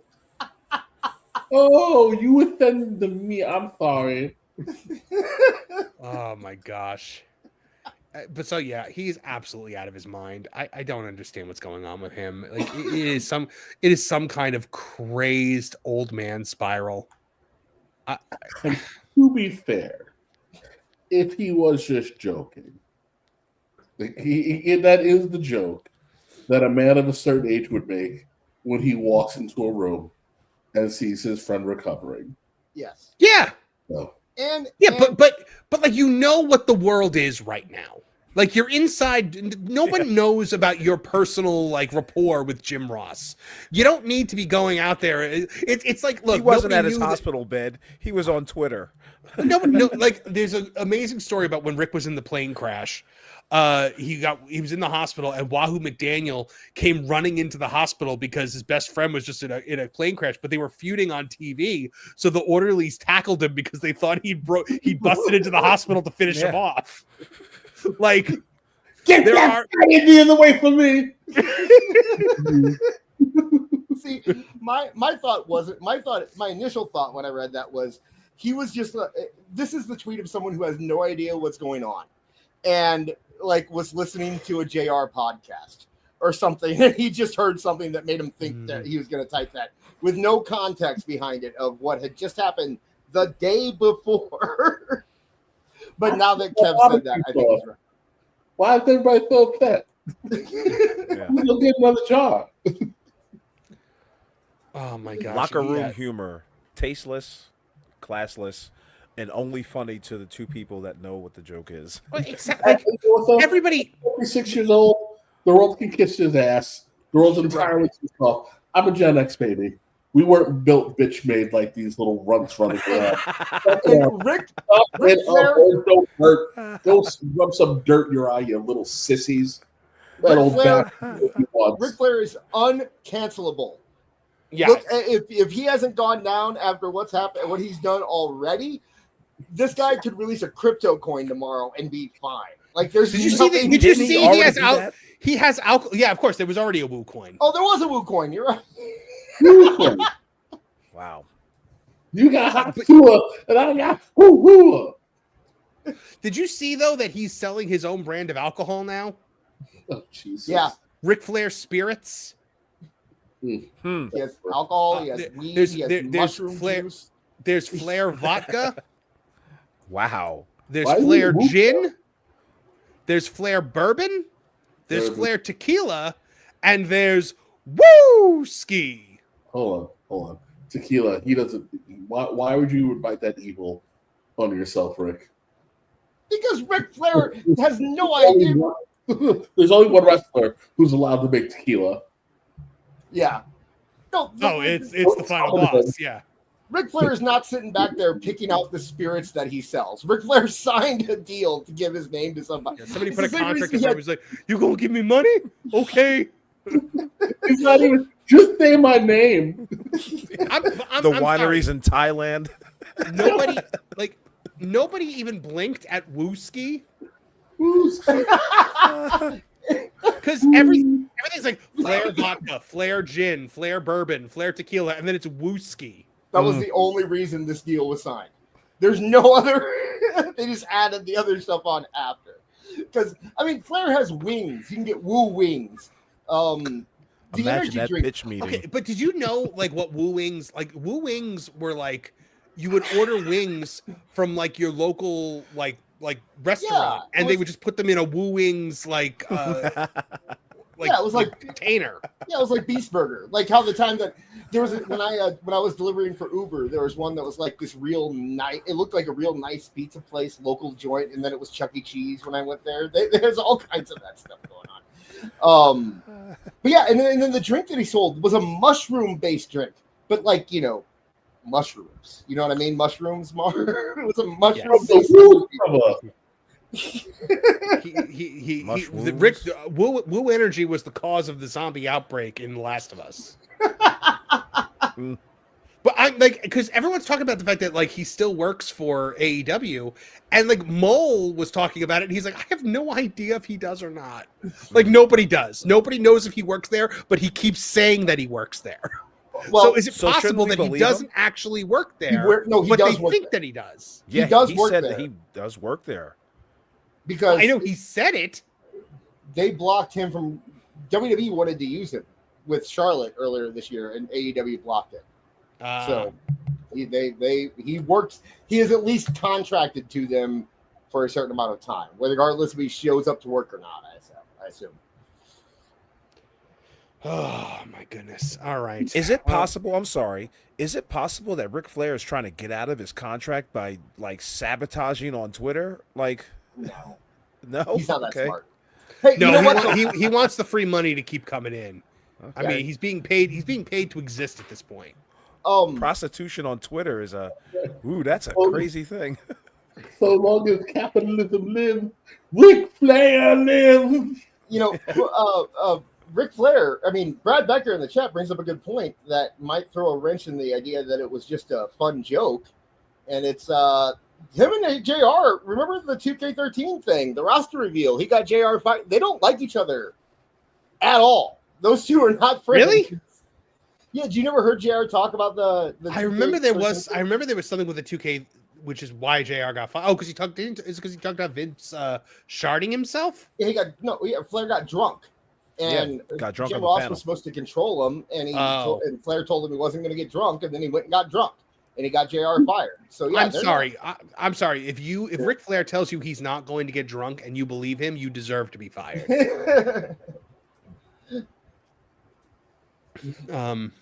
Let's get. Well, never mind. Probably can't do that yet. Hey guys, do you mind if I kind of step outside the wrestling bubble for a second, because I've actually got a story that I wanted to report on here. That it's a little strange. We don't usually do this on this show, but hold on, that's gonna have to wait. Yep. Because Christopher Miller for $50. Thank you so much, man. So sorry I missed tonight. Damn, need to make a paycheck. Here is some beer money for the next AEW anything. We catch the replay later. Keep up the greatness, and everyone, please spread the word of the show. Thank you so much, man. $50. That is awesome. Thank you so very much. We hold on, I gotta find a clip for you. Here's one of my favorites. Unsubstantiated fantasy! Lies! Lies! Lies! Gay! Replay. When you get a big super chat, you use the clip of Janine from the first Ghostbusters go, "We got one!" Oh, you're right. Yeah. You're 100%. I need to make like an actual. I've been meaning to make like an actual like big super chat. I'll play one of my favorite. We played this one earlier, but I'll play it again. A wild slapnuts appears. Double J, Jeff Jarrett.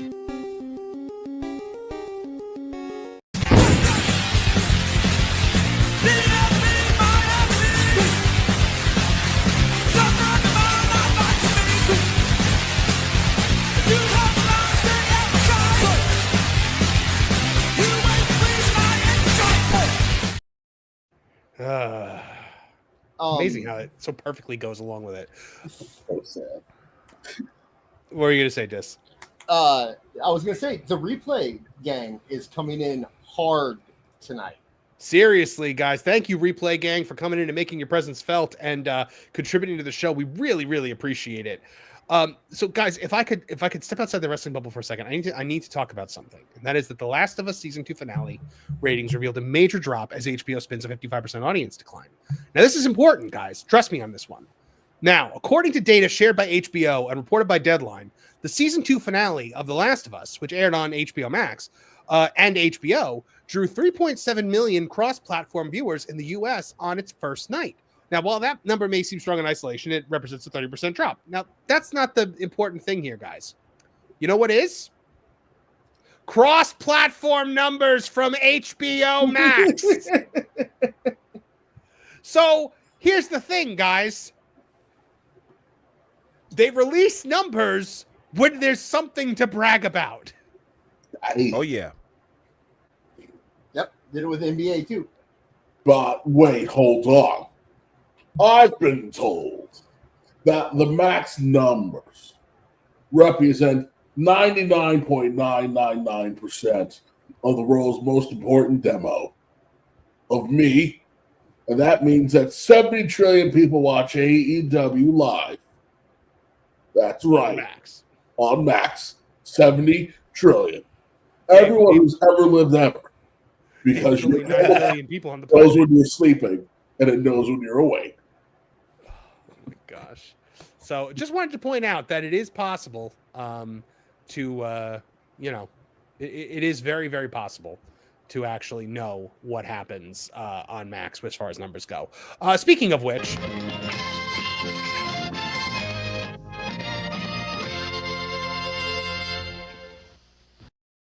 time for a little segment we like to call That's Dave for you.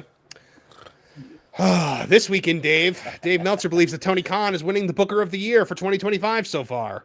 Why? I never would have said this even like 2 months ago. And it's funny because everyone knows how much it means to him. But I really think that Tony's winning Booker of the Year, at least for the first 6 months. For the first 6 months of the year, I would say easily. We got 6 more months, and a lot can happen, obviously. Half the year. But it really hit me watching these Dynamites the last few weeks that it's like, man, this booking's better than the other guys. And it hadn't been the case for a long time in my mind. All right, so Tony's apparently like, Tony must be like taking things away from Dave for him to be laying it on as thick as he's been laying it on recently, or Dave just feels that they're circling the drain and he's desperately trying to rage against the inevitable. Mm-hmm.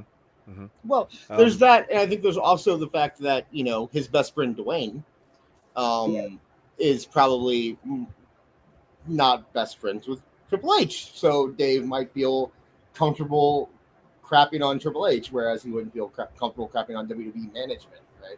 Mm-hmm. So, yeah, I think a big clue is in the sentence at the top there. It's funny because everyone knows how much it means to him. I know.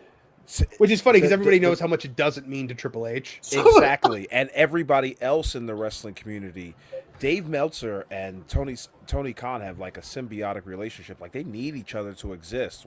One can't really truly exist without the other. Tony Khan has been legitimizing Dave Meltzer ever since AEW got on the map. Which one? I was going to say, which one? Because Marv said earlier that he thinks Dave's been laying it on thick because he wants to get in good with Tony Khan. The flip side to that is, do you think Tony Khan is calling Dave every week, being like, "Can you just say something good about me, please? Mm-hmm. I have, I know you've been saying nice things about WWE. It'd be really cool if you said something nice about me this week." Like, I don't know who is subservient and who is dominant in that situation.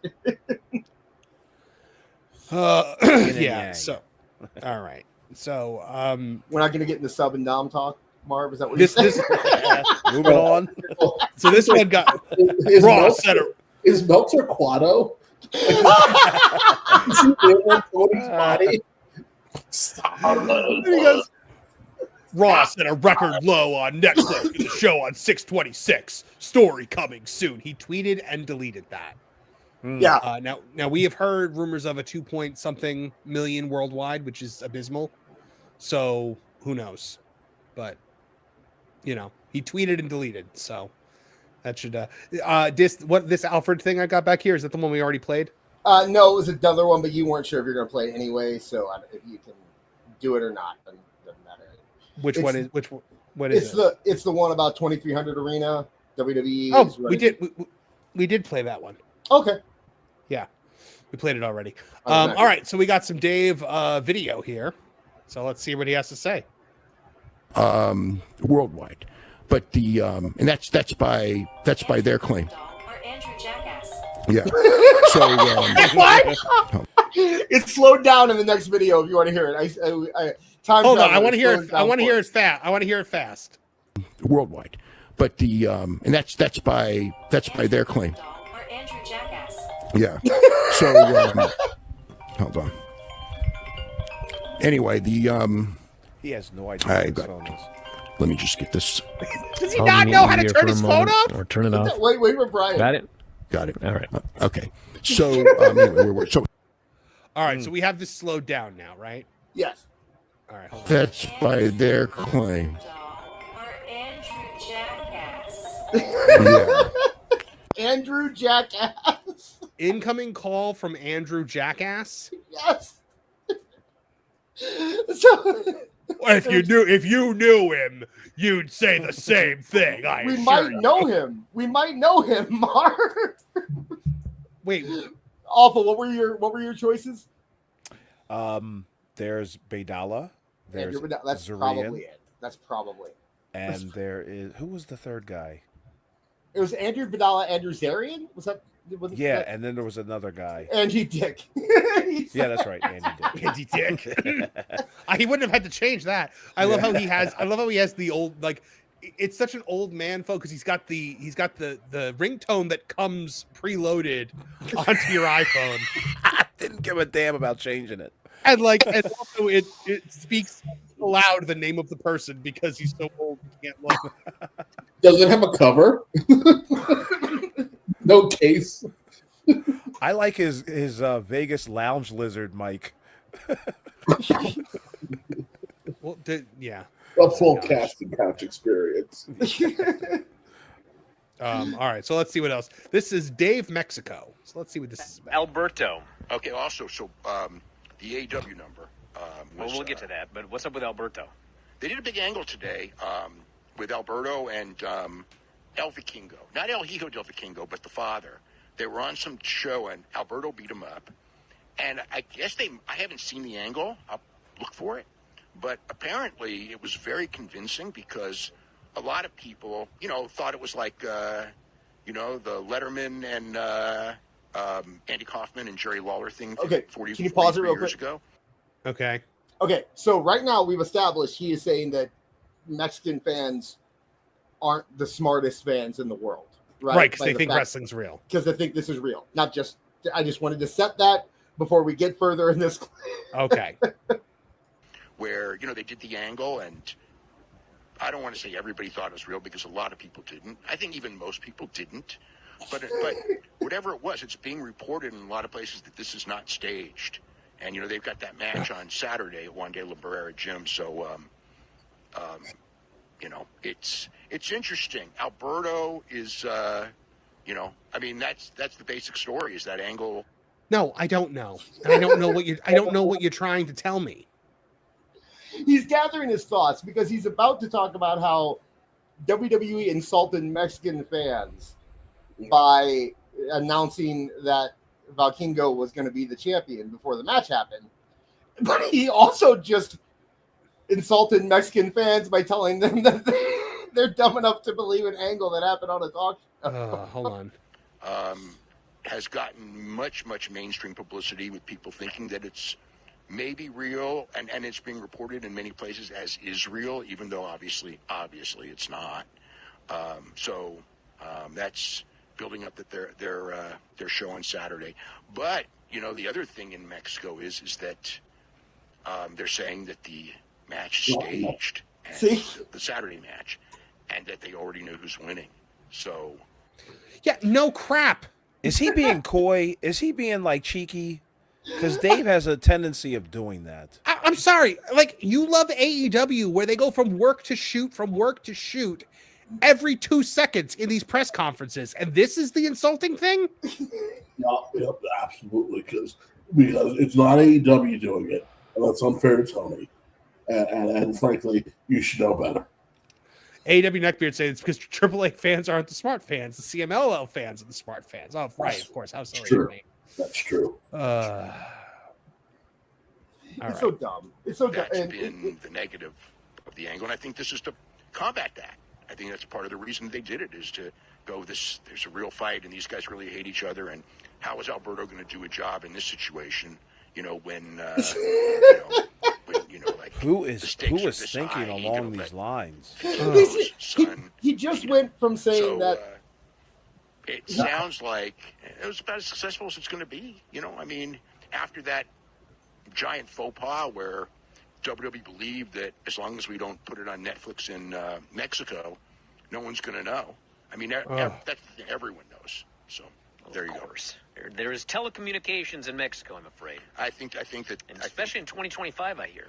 Yeah. All right, what is this Dave Vice? Is this Dave about Vince? Lola Vice. He's very upset that Lola Vice is advertised for the AAA papers. Okay. We had he's going to explain himself. Ava meeting with Stephanie, said she needed a tag partner for Worlds Collide. Lola Vice walked up, offered to be her partner. We had Jada. You know what's so cool about that? Okay. You don't know? Nothing.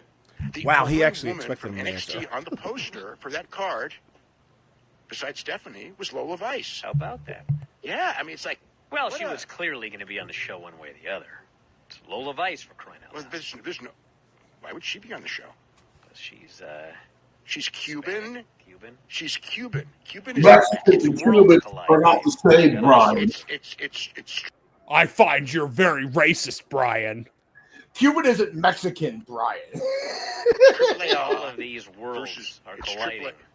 It's AAA versus WWE. It's Speedy Gonzalez versus Ricky Ricardo. What's wrong with you? Check your privilege at the door, Brian. Stephanie's a Mexican. No, but she was a star in Mexico. Well, Lola's going to be a star in Mexico. We don't know that. I've never been a Cuban person to ascend the stardom in Mexico. I love Brian's like, Stephanie's not Mexican, right? And he's like, well, she wrestled in Mexico. Right. What she can do, though, is if she wrestles in Mexico long enough, she will become Mexican.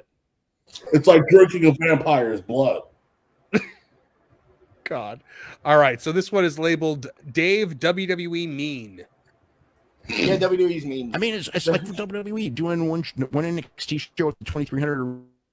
I think it's a great idea. The fact they're doing it that week, I mean, it's like, okay, I get it.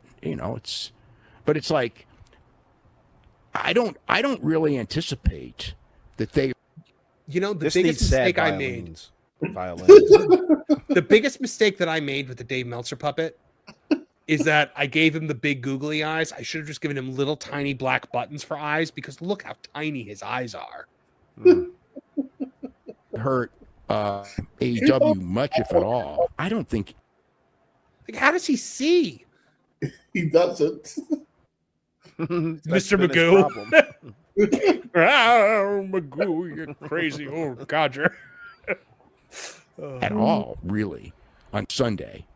Based on the stuff I'm seeing, I don't really see a sign that they hurt them at all. Even if it's cost them 3,000 or 4,000 buys or 5,000 buys. Even if you did, you're going to. All right, this is. Hold on. Is that still playing for anyone? No, sir. Nope. Okay. Thank God. Yeah, I don't know what happened. It just kind of stopped playing. But, Dis, you want to sum up the rest of that? StreamYard sucks. StreamYard sucks. Is this more StreamYard? Probably.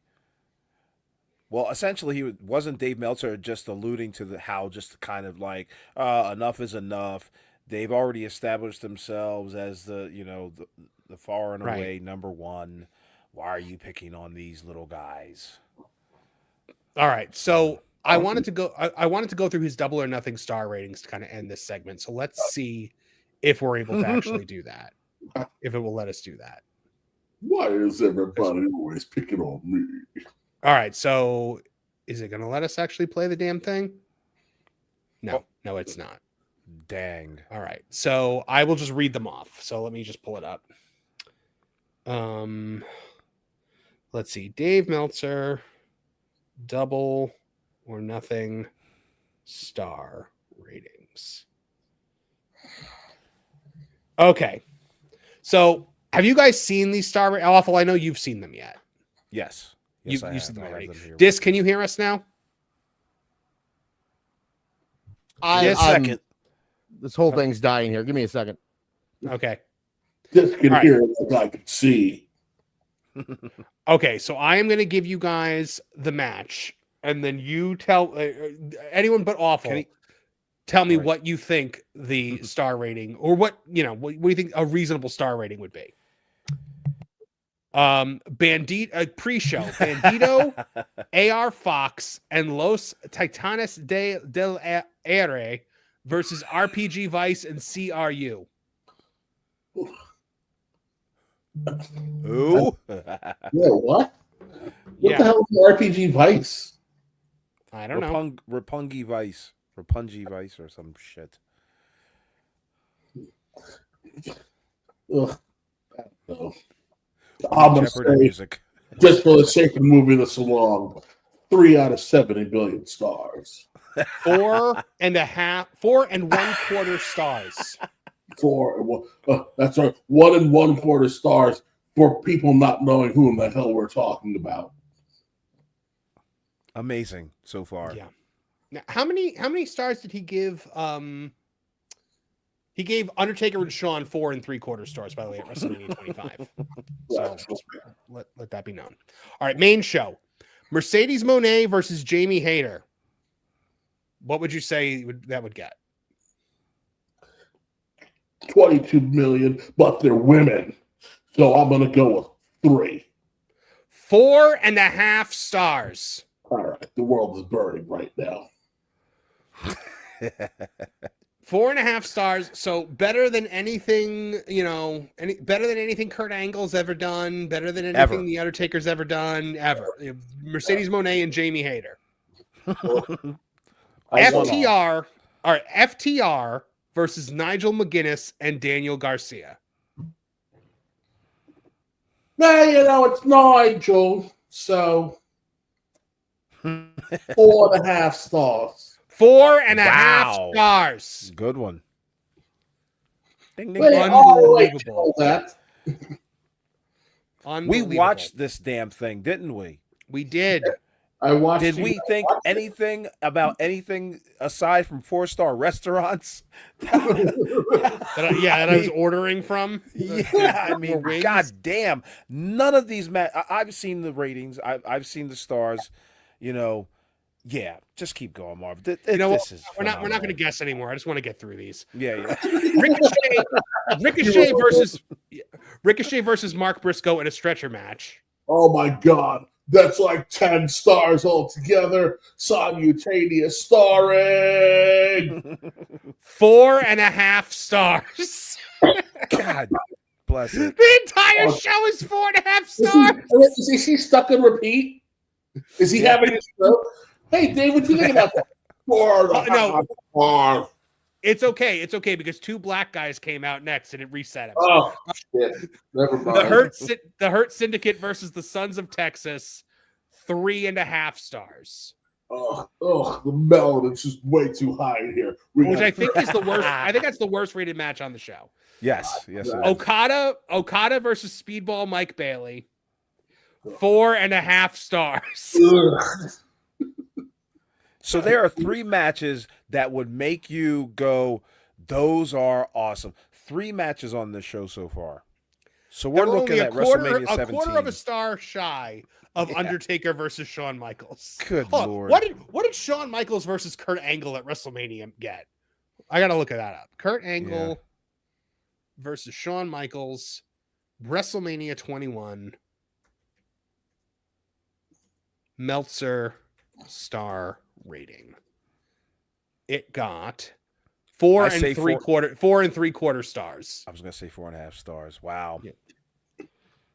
Yeah, he liked to give Shawn 3 matches this night. Yeah, on the same level as that. Timeless Tony Storm versus Mina Shirakawa, 4 stars. 4. Well, stars. I wanted to curse. It wasn't really enough kissing. I thought the character work could need a little extra work. Just like a rope work.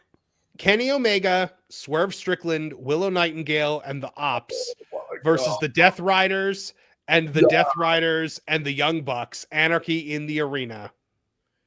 So remember, this is legitimately the worst thing I've ever seen in my life. All the stars. 5 stars. I'm starring.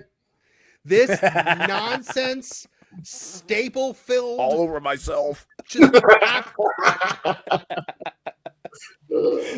I cannot. This he thinks is better than anything Kurt Angle has ever done, anything The Undertaker has ever done. Kurt Angle's never starred me like that. Dude, I'm convinced that Dave Meltzer gives a person 3 stars just for entering the ring in AEW. That's the thing. AEW matches, I think, get an automatic 3 stars. Oh, yeah. And Such a bell curve. The Don Callis family versus Paragon, 3 3/4 stars. No. No. Hangman Adam Page versus Will Ospreay in the men's Owen Hart Cup final. 5.5 stars. Like, come on now.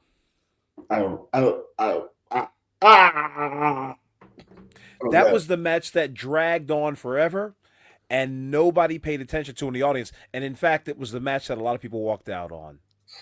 How many people that got 5.5 fucking stars? Tell me how many people were actually in the arena when it was done? Everybody had to go to work the next day. It was that morning. Like you're gonna wake up in 6 fucking hours. No. You left the arena and you drove directly to work. Yeah. Where are you coming from? Smelling like armpits and pizza. Oh, Double or nothing, dude. Double or nothing, man. Double or nothing. That show was the single worst wrestling experience of my life. One of the worst entertainment offerings I've ever watched. And he said the lowest match rated on the card was 3.5 stars. I'm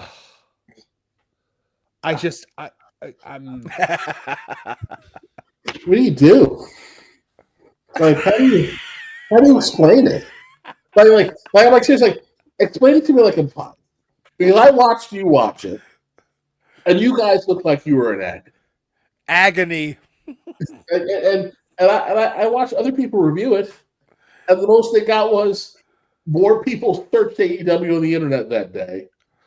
So, but they didn't say what they were searching. So it could be like AEW's flaming dog shit on what channel? Like it's so. That's the thing. They act like engagement is actually a measure of success. It's not, because negative engagement is a thing. It was. I had to drink a half a bottle of cognac to get through that show, and I don't drink. Yeah. I had cognac in the kitchen because I used it to cook once, like 2 years ago, and I was like, you know what? Crack it open. Marv was walking around the house talking like Sean Connery by the time it was all over done with. Come here, woman. Oh, gosh. Oh, man. You guys always whine about doing their best. It's winners who go home and watch AEW. Oh, God. Marv said if I dropped out of the scrum, I'd be a dick. I was the happiest dick that night. And sure enough, he was the happiest dick who ever lived. He was the happiest dick who ever lived. You know who was a happy dick and a Dufresne? He was my friend. Awful wrestling. The happiest dick who ever lived. Yeah. Some say they don't understand why that boy left the media scrum, but I think it was just because he was the happiest dick who ever lived. I didn't know we all did good Morgan Freeman impression. Andre Adams checking in for $5 says Meltzer was the highest super chat on Ricochet's bunghole performance. Oh man. John Williams 5.5 knuckles. John Williams for $4.99 says, not in an intoxicated state. That's how you know Ric Flair didn't write this, or that he never used it. Black Slabs for $5. JJ Dillon following Flair around with a briefcase full of Ric Flair memorial F tickets and a rubber stamp. Yeah, JJ would have to become a notary public in order to enforce these contracts. Denver Dollface for $2 says, sorry for being a jerk in Tooneytown TV. Hey man, we're glad you're here. We're glad you're here, buddy. You're all good. JJ Gosling for £2 sterling. That's proper money from Culture Casino. Says, did you see the Macho Man Babify video? I did not. What is that? It's where everybody gets babified. They turn like babified as in they get turned into smoking hot babes, like from Baywatch, or they get turned into babies. Babies. Little pigs. Little infants. Oh. Okay. That'll do. It's a fad right now going on the internet. CWJ128 for $2 says TK can get Booker of the Year while Triple H and TKO get record profits. Hey Dis. Bye Dis. All right. Bye Dis. Hey, buddy. All right. We look Andre forward to Adams. your return. Andre Adams for $4.99 says every Meltzer video, I feel like Mystery Inc. is due to show up and unmask him. But you'd pull the mask off and it's just another one of his face because he's just the old man old man Meltzer. Oh, I would have gotten away with it too if it weren't. Pull for another one off. Kids. There's tongue out Meltzer. Meltzer would not have even been one of the villains on Scooby-Doo. He would have been on a pup called Scooby-Doo. That's right. Red herring. Oh, I'm not red herring. I know who it was. It was Red Herring. He would have been the dullardy victim. I would have given this match 5 stars too if it wasn't for that pup and the stupid kids. I would have given this match 5 stars too if it weren't for that meddling Olympic gold medalist. For that black guy and a gold medalist. Black Slabs for $2 says Dave got those belt loop eyes. Oh. It literally looks like his eyes were just like a hole punched into his head. John Williams for $4.99 says Dave, it would have been 15 if there wasn't that rapper in the Anarchy match. By the way, can we officially put to bed the myth that Swerve Strickland is any good? Because even if he has talent, he's an idiot. He did the syringe spot. He did the stupid thing with the cinder block. Now he did the thing where he got his tongue stapled and then kept sticking his tongue out to show everyone how hardcore he was. Like, I'm just done. I give Swerve Strickland 3/5 a star. Oh. Juan Alacon for $10 says Dave Meltzer is like Randy Marsh when the internet went out in South Park and he desperately was looking for a computer so he could watch his corn and made a mess all over himself. That definitely gets a. Oh my goodness. Blazing Bolts also for $5 says nice intro video and song. Awful would be a shame if a Muppet played it again. No. Oh, you mean telling you, man, you should have just been okay with the Nigerian guy. Now you got Pedro Pascal. In the next few weeks. Now you got Pedro Pascal licking a rainbow rod. What's that program you use, you Muppet? Yeah, the Muppet. Oh my goodness. My word. All right. So let's see if this is back again. Nope. Dis, you here? Yes. Okay. All right. We hear you now. Hey. Cool. We're about to end the show. Oh, awesome. We're about to end the show. Yeah. I StreamYard. Yeah, StreamYard. Okay, yeah, anyway, go ahead. I'm done fighting with StreamYard for the night. So guys, thanks for another great episode of Toonie Talk Wrestling. Oh, hold on, we got another super chat. Liquid Fox for $2 Canadian says, I'm starting to think Marv has a thing for Pedro. Well, by a thing you mean grudge. But so Dis, why don't you tell the fine folks where they can find out more about you and everything you're up to? Hey, check me out at AEW Disciplinary on X or Twitter, or whatever you call it. I post stuff there. Also, tooniedis.lol. You can check me out. You can go to our Discord, and we hang out every Monday and Friday. And you know what, Marv? I've been talking to our good friend Time from last week about possibly doing some like random stuff over on the Discord. So that's awesome. Yeah, so maybe we'll have some stuff there if you want to check that out. Also, we have the podcast. Make sure anywhere that you listen to podcasts, you can find us. Just search for Toonie Talk Wrestling. In that, it's a Spotify, iHeartRadio, Apple Podcast, Amazon, anywhere you go. We would appreciate you rating us and liking us and doing all that fun stuff and subscribing. But you know, it's a nice thing to listen to on your ride to work after you've already watched the feed of Toonie Talk. So we would appreciate it. Anything, yeah.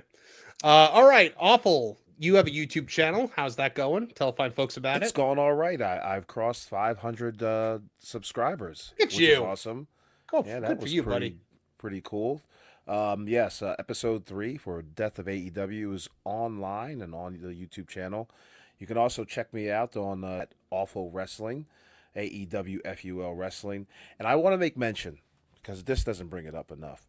This also does an incredible job every Thursday when those crappy AEW those quarterly hours come up. It's a great resource. Check it out. Follow this on X for that every Thursday right after those damn AEW ratings drops.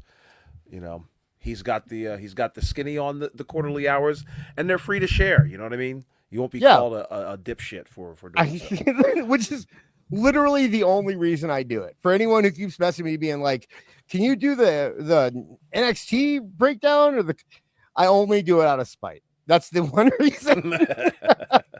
I am Tom Petty. I will fight you till the death. So, but yes, you can also check me out here every Tuesday at 8 on Toonie Talk Wrestling. Thank you, Dis. Thank you, Marv. Thank you, Kev.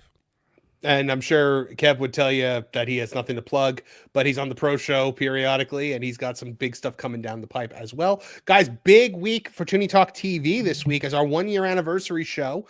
So check us out Thursday at 8 p.m. We're going to be having some special guests. We're going to be having some games.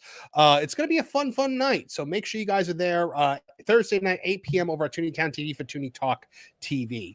And I'm, some of you guys are like, oh, guys, you're ending already. Sometimes we go 3 hours. Sometimes we go 2 hours.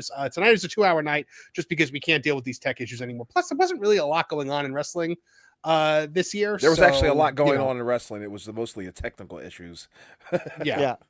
By the way, also Ryan Damon for $10 says, I want in the next Wrestling Jeopardy episode, whenever that will be. Oh yeah, definitely. Listen, that's up to the two guys above me right there. That's all. You know what's funny, Marv? Here's what's funny. So Awful took the Jeopardy, Wrestling Jeopardy thing, Awful Jeopardy, sorry, that we did while you were gone, and he put it on his channel as its own video, right? Now I've had 3 messages of people being like, hey, you advanced to round 2 of Awful Jeopardy. And I'm like, oh, well, you did kind of. Okay. I didn't know that was a tournament, but apparently I have advanced. But to for round the 2. record, I asked Marv before I even posted that. So.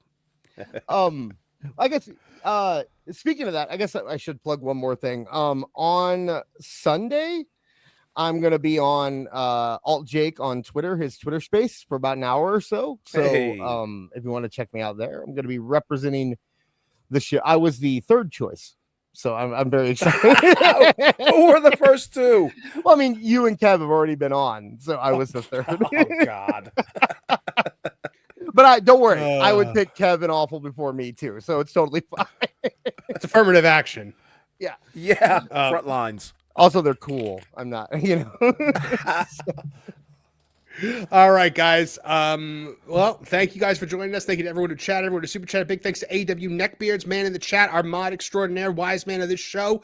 And make sure you guys join us again next week for another great episode where people are asking about Money in the Bank. We will let you know. I'm moving on Saturday, so we are trying to figure out what's feasible. So for all of us here at the Toonie Town channels, I'm Marvin the Movie Monster. Now get out of here! Now, Perry the Platypus, feel the wrath of my thank you-inator! Thank you, you piece of trash.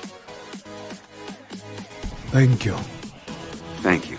Thank you! Oh, I suppose you want me to say thank you. Well, you know what? Saying thank you is like jobbing. Thank you! I got a little message. Thank you. Ooh, yeah. Oh, thank you! Oh, thank you! Thank you! Thank you! Thank you! Thank you! Thanks?